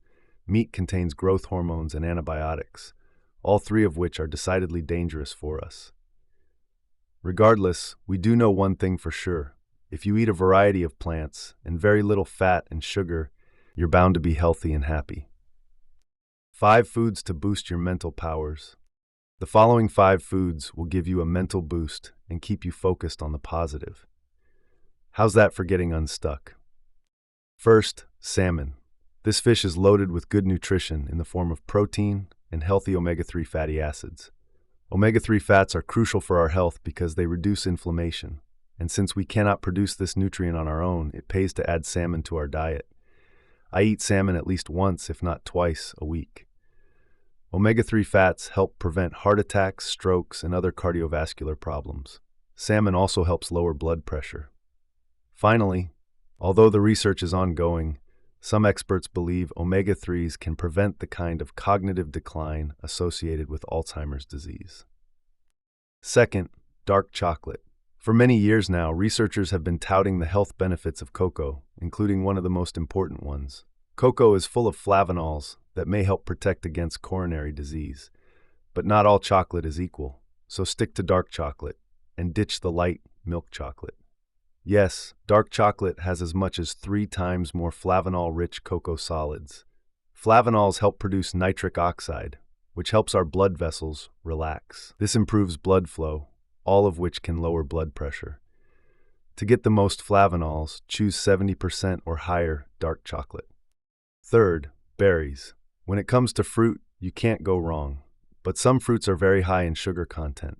And even though sugar occurs naturally, it still affects the body the same way as does processed sugar. Blueberries in particular are superfoods, but berries are full of antioxidants and very powerful for the brain. And get this, berries fall just behind herbs and spices when it comes to containing antioxidants. So berries can protect your liver and brain, as well as protect you from stroke and cancer. They also help improve your immune system and act as a guard for the liver and brain. Antioxidants are what keep your fruit from oxidizing or turning brown when oxygen hits it, and researchers believe they might do the same for our bodies. The aging process is believed to be nothing more than the body oxidizing. So, to slow down this process, eat foods containing lots of antioxidants. Thus, the reason to consume lots of berries, preferably every day. Fourth, spinach and kale. Dark leafy greens are right up there with berries when it comes to high levels of antioxidants. Spinach and kale have tons of omega-3 fatty acids, and they fight inflammation as well. Not to mention that kale is another superfood. Just picture these dark leafy greens putting on their boxing gloves and going up against the inflammation in your body. That's essentially what happens. In addition, kale is very low in both calories and carbohydrates. For example, 1 cup of raw kale only has 7.2 calories and less than a single gram of carbohydrate. Plus, what little carbs kale does contain come from fiber. Kale is also low glycemic, which produces positive effects on your blood sugar. And being in the cabbage family means that kale is cruciferous. This makes it a heart-healthy food. But perhaps the best benefit of eating kale is its anti-cancer properties. Researchers say kale contains compounds that help reduce our risk of certain cancers by 17 to 23%. And kale is an excellent source of vitamin K, vitamin A, and vitamin C. Fifth, almonds. Almonds contain healthy fat, which improves brain health. But because of their high fat content, keep your almond portions small. That said, this fat is monounsaturated, so it does protect your heart. Almonds are also a good source of fiber. Because they're low on the glycemic index, almonds are very low in carbs. In addition, almonds contain vitamin E, calcium, and iron, making them an antioxidant, which is good for a healthy immune system. This also means they are excellent at building strong bones. Almonds also contain phytonutrients, which are heart healthy and offer antioxidant benefits. 6 tips for a better workout. But what about when it comes to exercise? The truth is that a good fitness regimen will help you look your best, feel your best, and perform at optimum levels, at work and home. It can do even more though. Designed properly, your workout will help promote positive thinking. How? By sticking to the following 6 tips for a better and more effective workout. First, make sure your goal is attainable, because there's nothing worse than aiming too high and losing steam halfway through your workout because it's not realistic, or injuring yourself and being unable to work out. Once you've got your goal in mind, picture yourself attaining it, whether it's fitting into that red silk dress hanging in the back of your closet or tightening your belt 2 notches.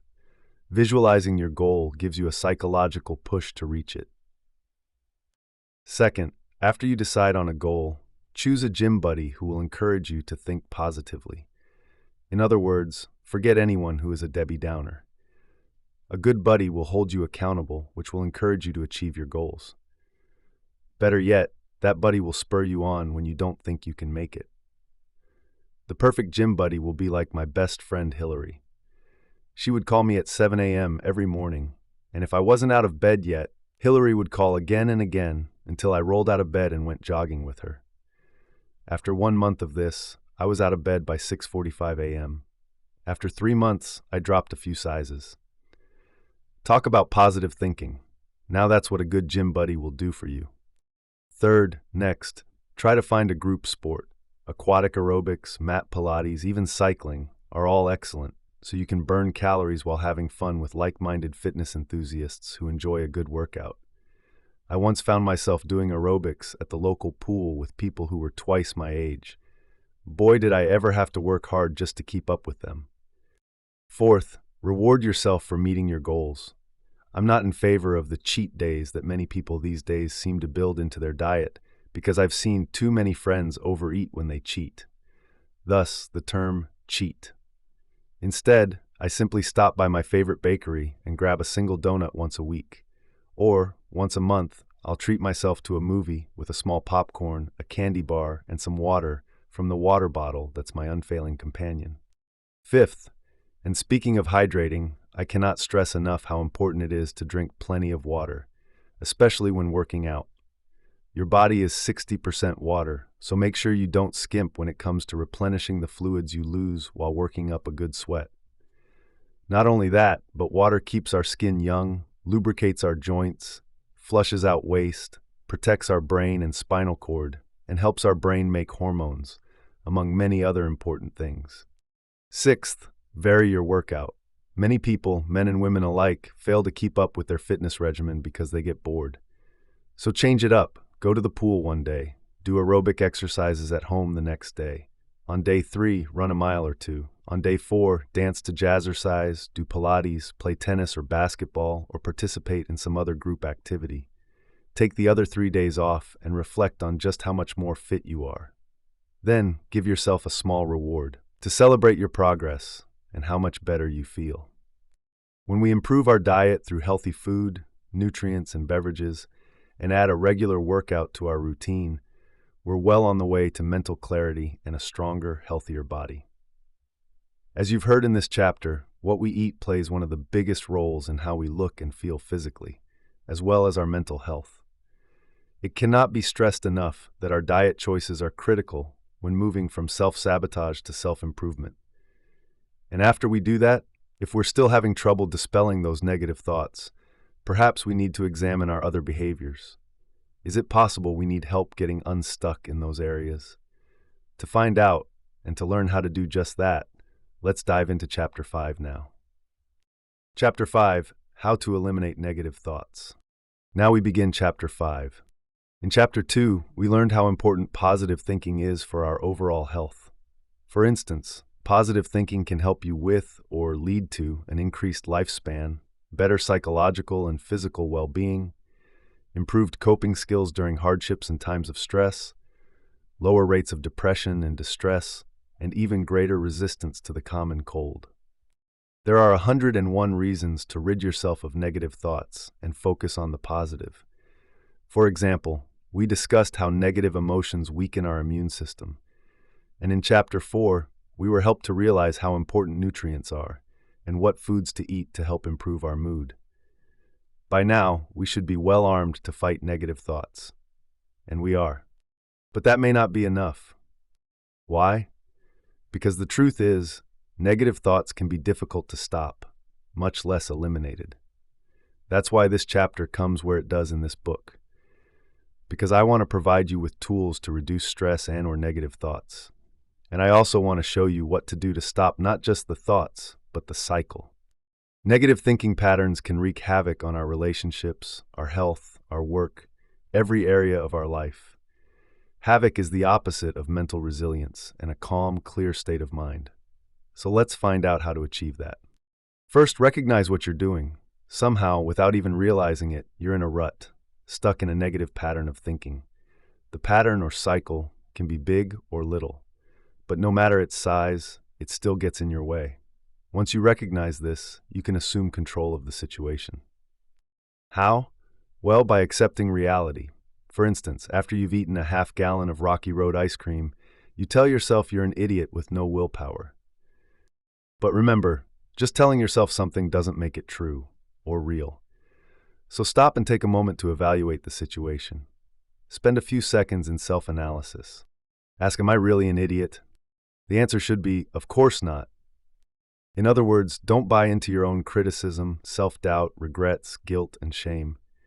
Remember that you're just a person with a problem who may or may not have made a mistake. Whatever the situation, you did the best you could at the time. Then, once you own up to that, leave it there. Walk away from it. There's a powerful reason to learn to do this. It's because a constant stream of negativity will turn into self-criticism, and that will all but kill your self-esteem and self-confidence. It's one of the worst kinds of self-sabotage and keeps you from getting unstuck. Not only that, but the more you struggle with your negative thoughts, the worse they become. Like the lyrics of a song stuck in your head, otherwise known as an earworm, you hear playing over and over again. If you're not sure whether you're being negative or just realistic or pragmatic, here are some behaviors to look for. Do you filter your day? Filtering is what we do when we magnify all the negatives in a situation and completely dismiss, disregard, or filter out all of the positive ones. We personalize when we automatically blame ourselves when something goes wrong. For example, your friends go to a concert without you. You assume the reason they didn't ask you is that they don't like you. Catastrophizing is always anticipating the worst. You spill coffee on yourself before you get to work, and then tell yourself the entire day will be horrible. In psychology, this is referred to as thought distortions. When you see things in only black or white, or good or bad, you're polarizing. This mental thought process leaves no room for middle ground. Many perfectionists polarize because they feel that everything they do must be perfect, or else they're a failure. 5 ways to stop ruminating. Rumination is the habit of endlessly rehashing situations that went wrong. This habit is self-defeating. It's also a form of self-sabotage that could very likely cause you to become depressed. Guy Winch, a doctor of philosophy, calls rumination, also known as rehashing, a needle in a groove. Winch is the psychologist and author of the very popular self-help book, Emotional First Aid: Practical Strategies for Treating Failure, Rejection, Guilt, and Other Everyday Psychological Injuries. He says that as the groove gets deeper and deeper, the needle has a harder time getting out of the groove. As if that wasn't bad enough, rumination then magnifies the problem, making you angrier than you were before you began replaying the scene over and over in your mind. Winch has some great tips to distract you from your thoughts and refocus on the positive. All it takes, he says, is just takes a bit of distraction and a healthy dose of willpower. His first tip is to go shopping in your mind.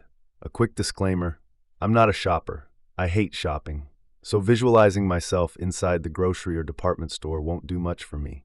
And I hate malls, so I can't even visualize that. If you're the same, then do what I do. Think about the books on your bookshelf. Now really focus and concentrate for 30 to 60 seconds as you visualize the way your books are organized. The key isn't the amount of time you spend, it's the discipline you employ each time you do it. Winch says to do this every time a particular negative thought occurs. This might mean picturing those books or grocery store items 20 times an hour. It may seem temporary, but if you reinforce these patterns enough, it can improve your mood and your decision-making abilities, he says. You can train your brain to go in a different direction when these thoughts come up. The second tip involves the company you keep. If you spend much time around other people who have negative thought patterns, their bad habits can rub off on you. For example, let's say one of your friends constantly criticizes herself when she drops something or bumps into something. This is immediately followed by, "I'm so stupid." Before long, you might find yourself doing the same thing, even if you aren't a klutz. So just be aware of this tendency, and be careful about how much time you spend with people who have this bad habit. I'll share a personal anecdote here to show you how important it is to surround yourself with positive people.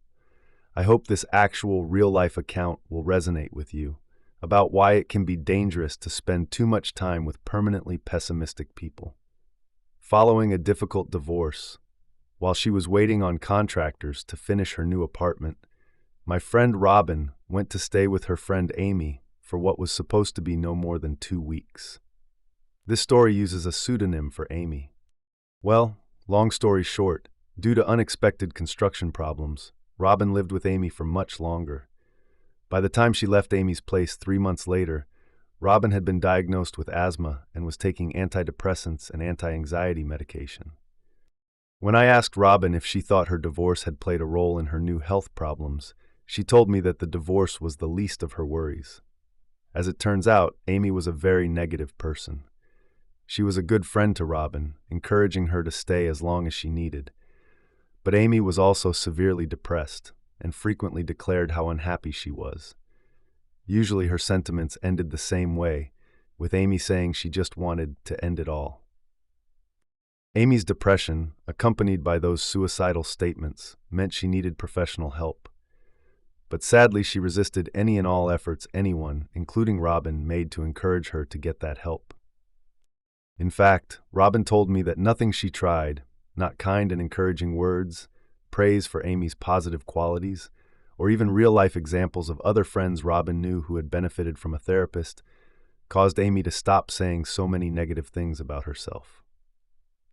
Even though I regularly took long walks around Amy's neighborhood, Robin said, joined a local gym, and journaled every day to keep myself sane, it wasn't enough to keep Amy's negativity from rubbing off on me. By the time the contractors finished her apartment and Robin packed up and returned home, she had been feigning migraine headaches so she could hide.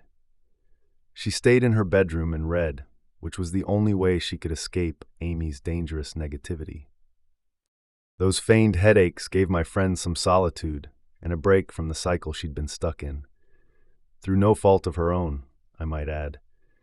That and immersing herself in reading was the only thing that took Robin's attention off of how bad she herself had begun to feel after spending 13 weeks in such an unhealthy environment.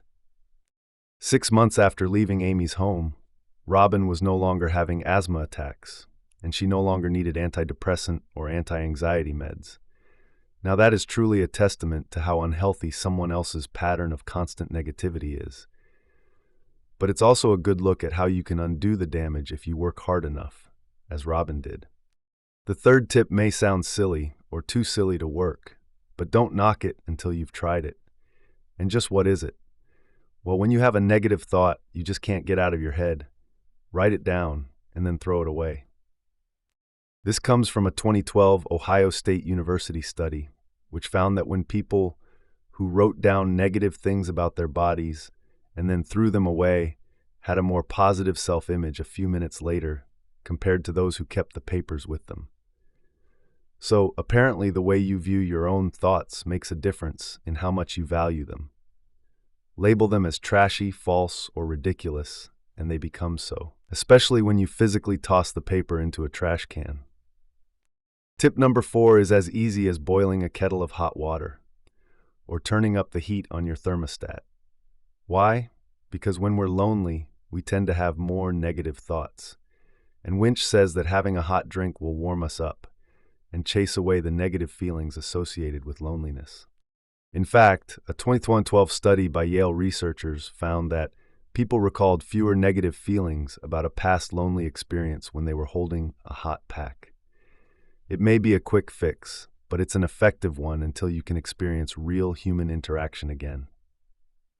Reframe the negative by making it a positive. That's tip number 5. Try this technique when your brain is stuck on something difficult, like a bad breakup, a job loss, or another crisis. Because these situations cause us to ruminate on our own suffering, distractions may not work. So how do you reframe something that hurts so much? Easy. You simply take the basic information and find a new way to see it. In essence, the facts remain the same, but a deliberate shift is made in how we see it. Doing this will be a challenge, but let me give you an example. Several years ago, a friend of mine fell in love with a wonderful man. We'll call her Ruth. They were 2 weeks away from the wedding when Ruth's fiancé decided he didn't want to get married. It was pretty awful at the time. Ruth was devastated at being an almost jilted bride. Later, she said the only way she could cope was to pretend as if she was an objective observer looking in at the dynamics of their failed relationship. Then Ruth saw things about how she and her fiancé had interacted that told her the marriage probably wouldn't have lasted anyway. Slowly, Ruth said, she then began seeing other red flags she had ignored. It took her a couple of months, but Ruth finally realized how fortunate she was that she had dodged a bullet. By then, the pain was only a fraction of what it had been when she had been madly in love with her ex-fiancé. Learn how to become aware. Many people have trouble throwing themselves into projects that have been on the back burner because they're operating on autopilot. And yes, just like a car or an airplane, autopilot is simply doing things repetitively without having to expend any conscious energy to think about what you're doing. Most, if not all of us, who learned how to drive a car can relate. How many times have you driven to or home from work only to arrive and realize that you didn't pay attention during the entire trip? How is that even possible, you may wonder? It's possible because you were operating on autopilot. But there's a danger to unconsciously going through the motions, day in and day out. You won't get to experience, and you certainly won't get to enjoy, the most important events in your life.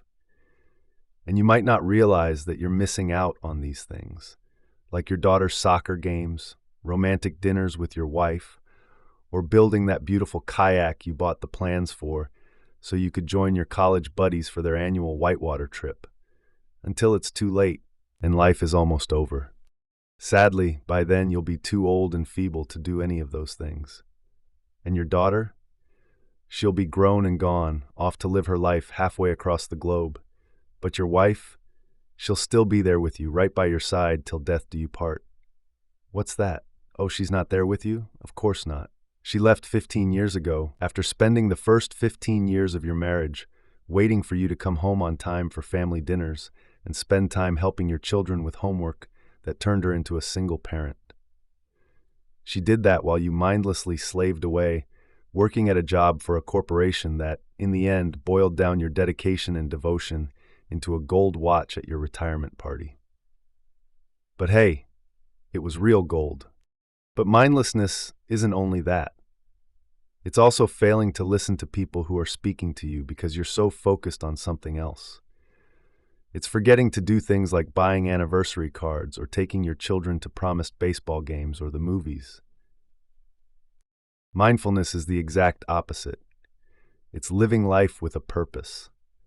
It's being aware that you've made a conscious decision to play an active role in your own life. To be present with whoever you're with, especially when those people are your immediate family. To pay attention to them, to really listen to them, and to check in with them and yourself to see how they're doing, feeling, and whether they need help with anything. Professor Mark Williams, a researcher at Oxford University, has extensively studied mindfulness. He's co-author of the best-selling book Mindfulness: Finding Peace in a Frantic World. During an interview, Williams said that there is some benefit to driving on autopilot, but you have to be alert to the possibility of an accident, because when on autopilot, you fail to check the same intersection for traffic that you've driven through without incident, all because there was no traffic the 20 or 30 other times. When it's not merely driving, but your life, though, it's much more important. Williams said that experiencing being alive moment by moment means that if you cede too much control to automatic pilot, you're just not there. You don't taste your food, you don't listen, you don't see. And although it's all there available for you, it's just not being processed. It's not being attended to. Why daydreaming can be dangerous. I've always been a dreamer. I remember being in 3rd grade, sitting at my desk, gazing out the window, and imagining myself flying away somewhere, living another life. Those childish daydreams were fun and fanciful, but Williams says that daydreaming is the first cousin of rumination and brooding and worrying. So, if you're a habitual worrywart or you're prone to depression, when you're operating on autopilot, daydreaming can take over. Then your negative emotions like irritations, hostilities, sadnesses, worries, and fears take over. By the time you wake up from your daydream, you've created quite a mess for yourself emotionally, but none of it is real. So that waking up and checking in regularly is an important thing, Williams declares. Now here's a problem I can relate to, and perhaps you can too. I work from home, and sometimes I get so preoccupied when attending to a deadline-driven book that I let everything else in my life slide. Yes, I promise myself that as soon as I've finished my work, I'll do those things that I really want or need to do. But while I'm busy trying to meet my deadline, I forget about those other things, including other deadlines for my personal life. That, in turn, causes problems, such as missing an important appointment with an old friend or failing to renew my car's registration before it expires. And guess what? When I finally reach my deadline and sit back to relax, ready to enjoy the things I promised myself I would do, like go shopping for a new hat, sip a buttery Chardonnay while enjoying a concert down by the lake, or catch a new movie on Netflix, I can't. Why? Because, as Williams so succinctly says, although you promised yourself bliss and a bit of freedom, actually what comes crowding in is all the other things, all the other projects that you put on hold. How true that is, because, let's face it, getting your car legal so you won't end up paying a fine always takes precedence over anything fun and relaxing. Williams said this is what happens when you don't nourish yourself, time after time, month after month, year after year. You just keep going. The end of one project is just the signal to the start of another one. And all the while, we keep promising ourselves that we'll do those fun things next year, in the new year, after this vacation, after something else happens. But the sad fact is, we never do. Instead, we keep pushing the deadline to live our own life until it's expired and we've run out of time. Williams agrees. This is when the life that we promised ourselves becomes actually a bit of a delusion. It never actually happens, he says. If you are also guilty of living life on autopilot and really want to change your life, then I invite you to do what I did when I took Williams' advice. Ask yourself, how can I nourish myself in the next hour? Not in the next day, but what can I do, some small thing in the next hour or two that actually will make a difference and give me a break and some practice at attending to my life in a more wholesome way? Choose that thing and then go do it, right now and not a minute later. Reduce stress by switching from negative to positive self-talk. When you've finished nourishing yourself, for the requisite hour or two Williams recommends, then you're ready to move on, to learn how to affect change in your life, to be the change you want to see in the world, right? Absolutely. In Chapter 2, we learned about the value of positive thinking and how it can affect your entire life, especially your health and well-being. To continue that topic so we can transition from being a negative thinker to a positive one, ask yourself this question. Are my thoughts mostly positive? If so, you're an optimist. Needless to say, a mostly negative thinker is a pessimist. Well, positive thinking can begin with that endless stream of unspoken thoughts running through your head. Take those unspoken thoughts and voice them, using simple affirmations. For example, if the voice in your head is saying, I'm a kind person who cares about other people, then say so, out loud, and repeat that affirmation several times until you feel comfortable hearing yourself say it. Second, remember that just because you have a stressful job with a lot of responsibility, you can still take time to smile or laugh. No one is going to look down on you. You may even find them smiling back. Also, don't forget to smile or even laugh during tough times. Doing so will stop you from falling into a negative pit of despair following some crisis or another, and from getting stuck in a pit of self-sabotage all over again. Finally, follow the golden rule. Don't say anything to or about yourself that you wouldn't say to anyone else. For example, would you really call a friend or colleague a loser? Of course not. So why call yourself that? If despite all your efforts to stay positive, a negative thought does come creeping into your mind, then take a minute and think rationally about it. Evaluate it. Is it even true? Or is your brain causing you to slip back into those old patterns of negativity? Once you've done that, then calmly repeat, even if only silently to yourself, positive affirmations which you know are true. I am good. I am kind. I am compassionate. I am a hard worker. I am an empathetic leader. Make permanent changes, 1 minute at a time. I can assure you that if you exercise 30 minutes for at least 3 days a week, you will feel better. Much, much better. Physical exercise plays a huge role in your mood. It's also wonderful for stress reduction. Add a healthy diet to that regimen by feeding your mind and body with premium fuel. Then practice stress relief techniques like journaling or spending some quiet time alone so you can reflect on peaceful thoughts. In theory, it sounds easy, doesn't it? Just 3 days a week, just 30 minutes, just a salad or two for healthy eating, and take a walk in a quiet place. In reality, I know it isn't that easy. And if you've already tried to introduce any of these changes into your life, you know it. It's very difficult to make changes. Humans are creatures of habit, so change doesn't come easy for us. But you can make it easier. How? First, let's consider what changing something like your diet or your exercise routine, and by now I know you have one, can do for you. You know that red silk dress you've been longing to wear for a night out on the town? Remember it from the introduction of this book? You know, the one that's been hanging in your closet for a few years now? Yes, well, implementing those changes will allow you to fit into that dress. Then you will have a most enjoyable night out. But that's not all. Because you reached your goal, you will feel powerful and empowered. And you will then realize that you can parlay those feelings into other areas of your life to help you reach other goals. So where do you begin? Honestly, with the Alcoholics Anonymous or AA Creed. Why? Because AA says it best, one day at a time. Alcoholics acknowledge that they are powerless over their lives and that they need help to get through the day without a drink, to get through an hour, or even the next few minutes. Alcoholics who have successfully gone through the program will tell you that sometimes you have to recognize that you can't look beyond what's in front of you right now, at this very moment. A recovered alcoholic will also tell you that getting sober is the best thing he or she ever did, for himself, for his family, for his employer, and for the rest of his life. So start small. Don't think about beginning a new diet tomorrow and how you'll need to throw out everything in your fridge because it's full of fat, the bad kind, and sugar. Don't think about how you need to buy workout clothes to go to the gym and buy a gym membership and use weights, or how you'll need a babysitter when you do go. Start small. James Clear is the New York Times bestselling author of Atomic Habits. He says that changing your habits, or even starting new ones, will improve your life.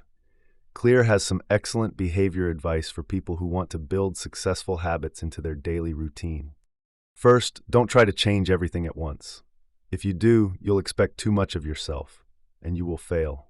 So instead of tossing out all of the foods in your home so you can begin a new diet and buying exercise equipment and clothing to work out with, simply change one meal a day.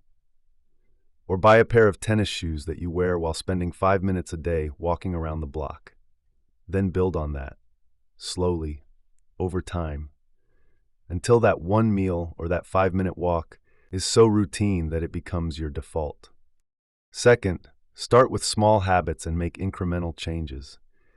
Clear says the research shows that you're less likely to fail if you don't try to implement more than 3 new habits at a time. By changing only one meal a day, for example, going from a burger at a fast food place to a salad, or taking your tennis shoes to work with you, so you can walk around for 5 minutes before you begin your evening commute home, your change will be so small that it won't overwhelm you, and you won't be as likely to give up. I really like this second suggestion from Clear, who says, want to do 50 push-ups per day? Start with something easy like 5 or 10. He adds, wish you would read more books? Start by reading 2 pages every night.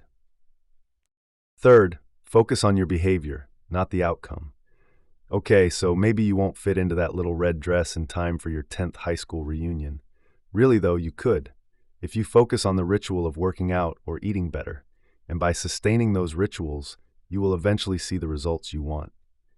Rituals are what turn behaviors into habits, says Clear. Fourth, your environment must promote good habits. So yes, you will need to get rid of the junk food in your home before you can successfully eat better and lose weight. I can't tell you how many times one of my friends has begun a diet only to bemoan the fact that her family caused her to give up because they kept bringing junk food home. Although this might be a bigger problem than just changing your behavior, the point remains, for a change or a new habit to become effective, you must change your environment. That is, my friends, the quickest path to self-improvement. Fifth, don't think for 1 second that your now daily 5-minute walk isn't helping you, because it is. First, it's training you to develop and stick to a new habit. Also, before long, perhaps in a few weeks, or maybe in a few months, your walk will turn into 10, then 15, then 20 minutes. And then, one day in the not-too-distant future, you will realize that the slightly tight pants you've been wearing for the last 3 years are now so loose that you need a belt to hold them up. Because what Clear says is true. Small changes most definitely add up. Otherwise, why would every parent in America buy their child a piggy bank and teach him to put a few coins in each week?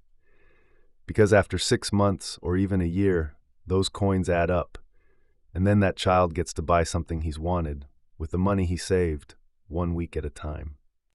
Chapter 6, Empathy. It's elementary, Watson. Now we begin Chapter 6. When it comes to habits and how empathy can help you get unstuck, consider my friend Robin, or rather her friend Amy. Remember that Amy was stuck in a vat of depression that she couldn't climb out of, one that she almost dragged Robin into also. No matter what anyone, including Robin, suggested, Amy dismissed it with one excuse or another. But if Amy had instead shown an interest in doing volunteer work and then become curious about the people who came to eat at the soup kitchen where, for example, she volunteered, chances are good that she would have gotten unstuck. Why? Because curiosity about strangers is one of the hallmarks of empathetic people. And that curiosity can help cure the chronic loneliness that affects many, many people around the world. Just what is empathy, though? Well, empathy is that rare trait that lets you look at someone and almost immediately understand how they feel. It might be grief for your friend whose own grief over losing her child is absolutely debilitating. It could be anger when your better half calls to tell you he just got fired, but he'll be all right, even though you can hear the discouragement in his voice.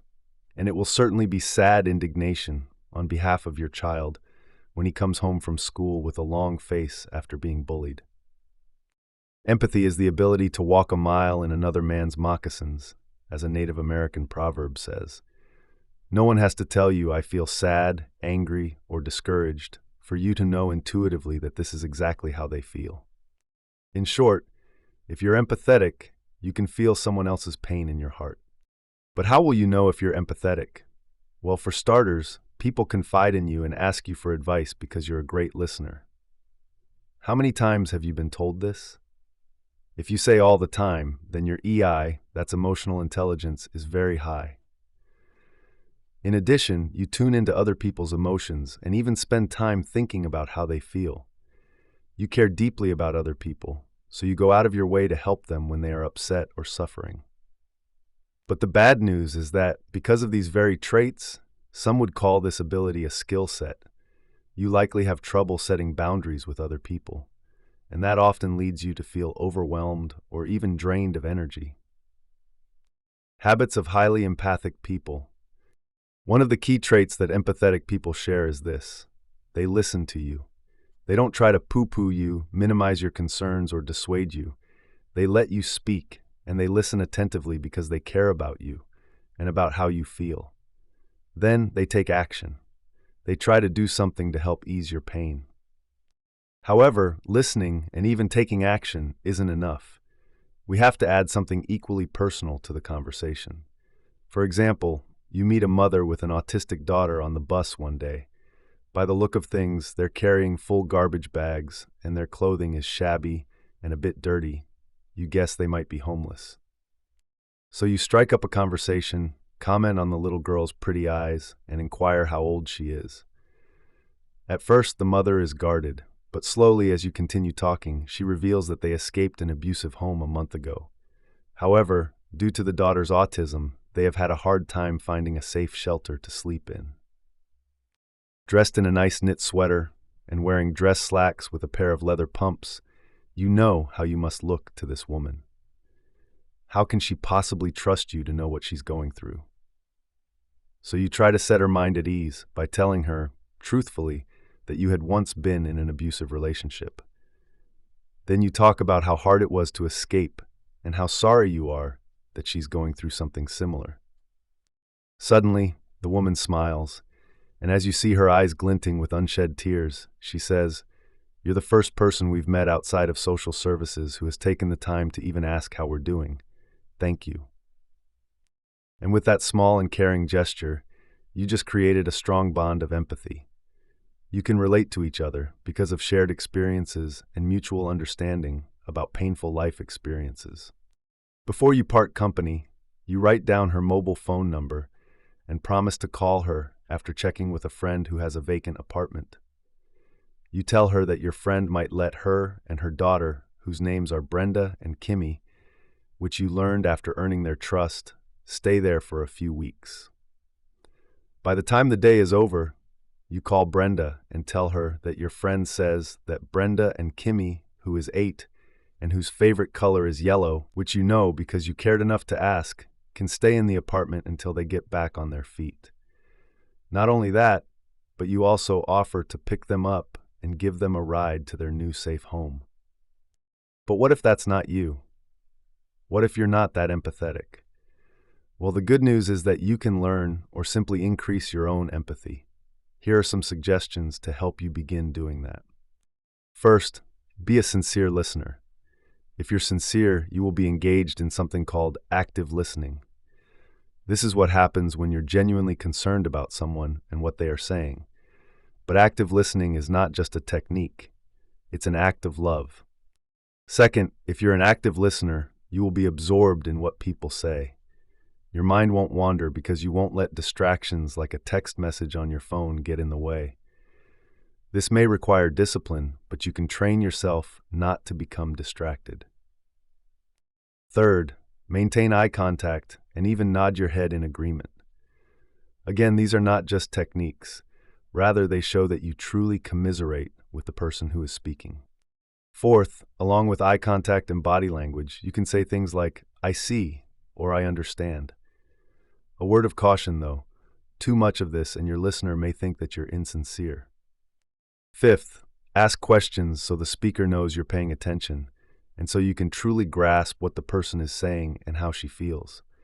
A few interruptions are okay, but if you interrupt repeatedly, your friend will sense that you are impatient, and impatience is the opposite of empathy. Sixth, don't rush to reply. Don't even think of how you should respond while someone is confiding in you. Just listen to them, try to feel their pain, and let your responses come naturally. The second trait highly empathic people share is curiosity about strangers. Not the kind of morbid curiosity that would cause someone to say, "That's none of your business." No, not at all. Instead, this curiosity is what we all had as children, but which many of us lost by the time we became adults. This curiosity stems from wanting to understand why the woman in front of you at the checkout line has a colorful tattoo of a sequoia tree covering her entire arm, and then sincerely asking her about its meaning, only to learn that years ago she lived in a forest of giant redwoods, and it was the happiest time of her life. It's wondering why your neighbor's son suddenly begins dropping by near supper time, and then discreetly inquiring. Your curiosity causes you to discover that the boy's father lost his job, and the bank is about to foreclose on their home. It's seeing a wealthy businessman on the subway give up his seat each day for anyone who needs a place to sit, and wondering how he remains so compassionate despite his wealth, and then politely commenting on that very thing to him one morning, which causes him to share how he came from an impoverished childhood.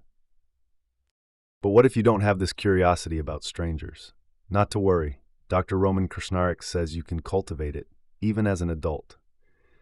An empathy advisor to Oxfam and the United Nations, Krishnarik also authored The Wonder Box, Curious Histories of How to Live. He says that just the act of being curious will expand our empathy when we talk to people outside our usual social circle, encountering lives and worldviews very different from our own. Cultivating curiosity is healthy. The pioneer of positive psychology, Martin Seligman, knows this better than anyone.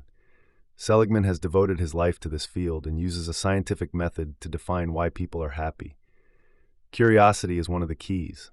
In fact, Seligman says that curiosity is a key character strength that can enhance life satisfaction.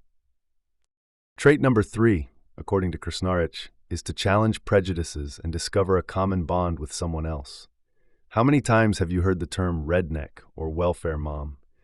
These slurs are stereotypes and are the product of prejudice. They seek to lump everyone who looks or talks or acts a certain way together, rather than focusing on who they are as individuals. To illustrate this, consider the case of Claiborne Paul Ellis. He was a card-carrying member of the Ku Klux Klan. Famed reporter Studs Terkel wrote about Ellis's experience. The story illustrates how a dramatic change can occur when you show empathy. Ellis was white and was born into poverty. Like his father, he struggled and blamed African Americans for his problems. Over time, he rose in the ranks of the KKK.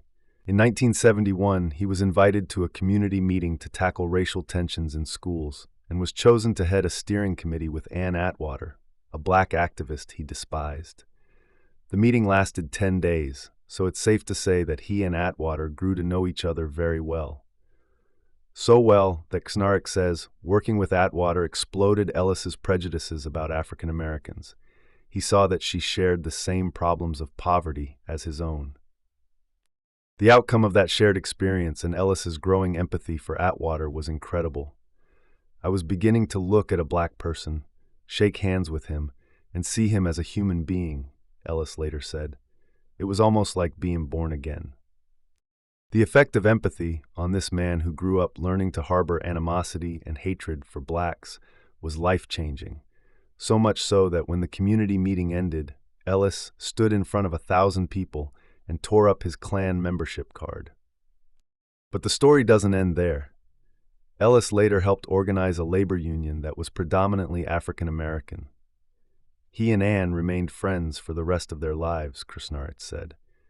There may be no better example of the power of empathy to overcome hatred and change our minds.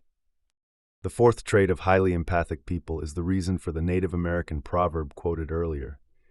You can only walk a mile in another man's moccasins by trying on his life. Today, most people know George Orwell as a famous journalist and author, including his most famous book, 1984. What is less known is that, as Krasnarik said he himself learned, Orwell dressed up as a tramp with shabby shoes and coat, and lived on the streets of East London with beggars and vagabonds. The result, recorded in his book Down and Out in Paris and London, was a radical change in his beliefs, priorities, and relationships. The experience had a profound impact on Orwell, who said he learned that the homeless are not drunken scoundrels, among other important life lessons about friendship and inequality. Why is empathy essential? Empathy is essential, first and foremost, because we humans are social creatures. We must communicate with each other in order to function cohesively as a unit in a day-to-day setting and simply to survive. Unless you're the only person living on an isolated island like a hermit, you will need to interact with other people. Doing so, in fact, is crucial to your mental health. Psychologists know that humans were designed to live in groups. Social interactions help us thrive. When we isolate ourselves or don't have connections with other people, a book reviewer for The Lonely American said, we feel sad and vulnerable and perceive ourselves as being left out. Moreover, being isolated socially increases our chances of experiencing loneliness.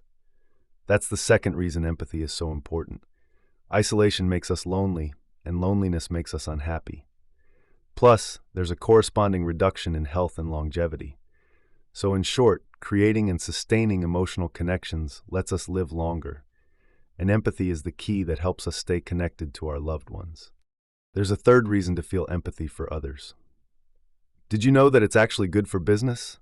This is true whether you own a company or work for one. That's because a successful business doesn't just happen. It evolves after establishing good relationships with vendors, colleagues, supervisors, employees, and so on. However, those relationships don't just happen either. They require people to first understand what the other party wants, needs, and expects. But then, those same people must act on those expectations. This is where empathy comes in. Without it, you'll find it more difficult to get ahead in the business world. The fourth reason to try to be more empathetic is that it helps you become better at conflict resolution. Why is that? Because empathy allows you to subliminally understand what the other person wants or needs from you. And empathy makes you want to give the other person what they need, which results in a win-win, a solution that lets you both walk away happy.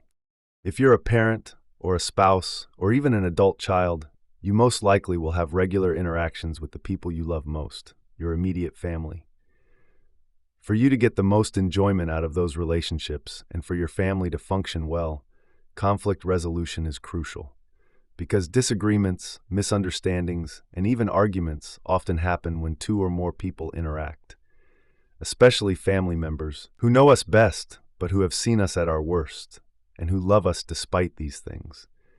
Empathy will help us solve familial disagreements and misunderstandings and help us grow closer. At a time when family relationships are falling apart, keeping yours strong and healthy is crucial to your happiness and to moving forward in your own life. You need empathy too. Part of the problem with being an empath is that it can wear you out. To keep from being overwhelmed, I recommend you come up with a plan that balances time for self with time for others. I'm not talking about self-interest and introspection. If I was, that's where you turn inward to seek answers and attach supreme importance to your wants and needs. What I'm talking about is showing yourself empathy. One of the best ways to do that is to come up with a plan to prevent burnout. For example, the following 6 suggestions can guide you as you create your own plan for getting unstuck. First, buy a planner and use it to schedule your time.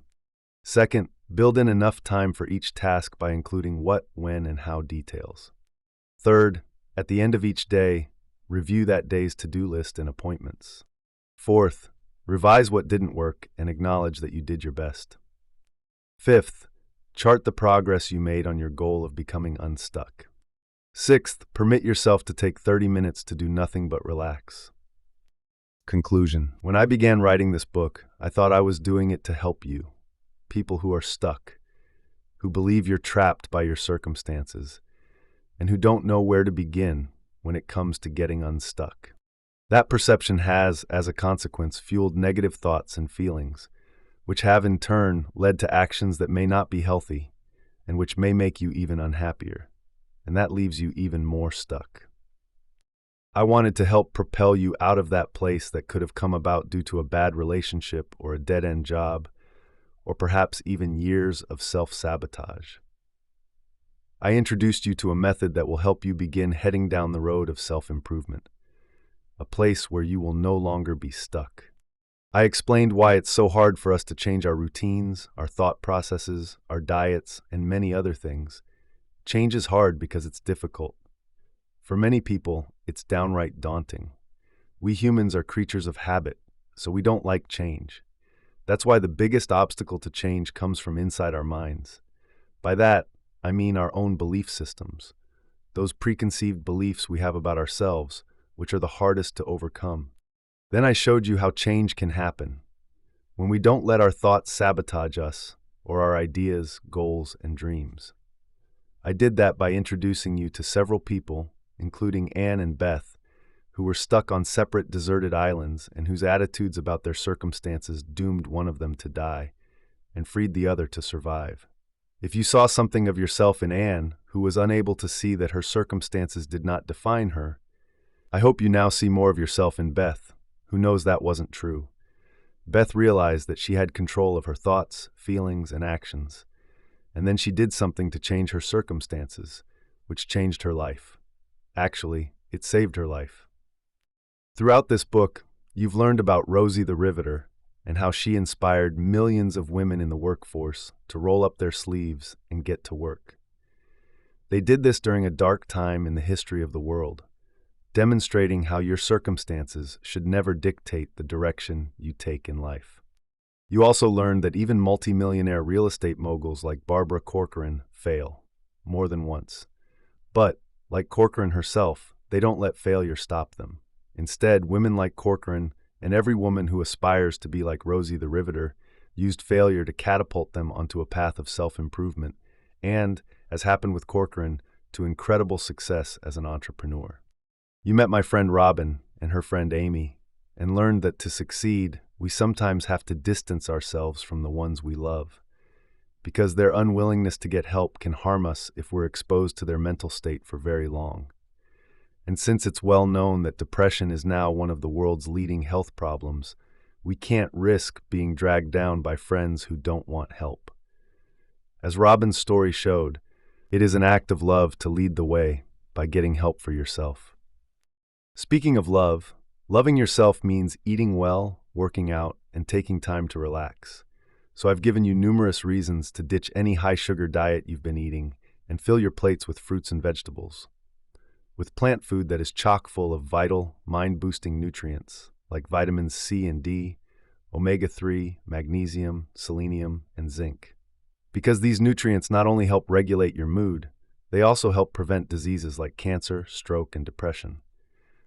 Equally important to your health and to getting unstuck is a good fitness routine. Just remember what James Clear says. Start small, in little chunks, perhaps with a walk around the block today and 2 blocks tomorrow. Slowly build on that until you have an entirely new habit under your belt. Then repeat that process until your new habits have redefined you and helped you improve your health and your mental well-being. Loving yourself doesn't mean letting the world pass you by for your entire life while you're mindlessly stuck on autopilot. Yes, it's nice to know that some tasks, like taking out the trash or cleaning the toilet, for example, can be done on autopilot, and we won't miss a thing. But the opposite of that, of mindlessly doing mundane chores that mean nothing compared to life's important moments, is mindfulness. Being mindful means taking time to be present and to pay attention. Hopefully by now you know that loving yourself can only happen when doing that, when you're paying attention and being mindful.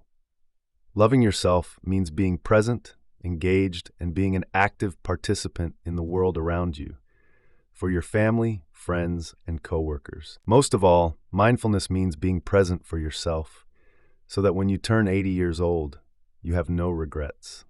Then you can look into the faces of your loved ones and say, I was there for you, and I wouldn't have missed it for anything. However, just in case you have been stuck on autopilot or running nonstop to complete projects you can't keep up with, I've offered some suggestions to help you slow down, to hold yourself accountable, and to finally enjoy the activities that you've been wanting to do, if only I had the time. If you've done that, I'm grateful, and you will be too. I sincerely hope that the roadmap I've shared with you has shown you that you can avoid life's potholes by changing the way you think and feel, and refusing to let yourself get stuck in a vat of negativity. But just in case you're teetering at the edge of a rocky cliff on life's highway, unsure of how to get back on track, please use my roadmap to make the course corrections you need. Then you can finally shed those excess pounds, get rid of that bum boyfriend, or ask for that raise you should have gotten 5 years ago. Wherever you are on this road of life, don't forget to be grateful for the experience of living. Remember, gratitude is crucial to your happiness, and displaying it will help you become unstuck. If you're still working on that trait, hoping to increase your own level of gratitude, you now have several tools to help you. Doing so will only increase your happiness. Other tools I've shown you include empathy, that rare trait that lets you walk a mile in another man's moccasins. If you are a highly empathic person, you're blessed. The ability to feel someone else's pain in your heart is a gift. So use it well, but please don't shortchange yourself when it comes to showing yourself empathy. Do this by taking time out. Go somewhere alone and enjoy the beauty of a waterfall, a meadow, or a sunset. Because empaths need to recharge so their emotional batteries don't wear out. As I said at the beginning of this section, I began writing this book for you, my listeners. Along the way, though, I learned that some bad habits had crept back into my own life.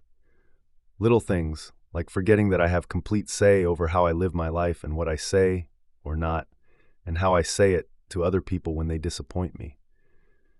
Whether after spending time with a loved one, we both depart feeling refreshed, or wishing we'd spent our time fly fishing, since that pastime offers much solitude and silence.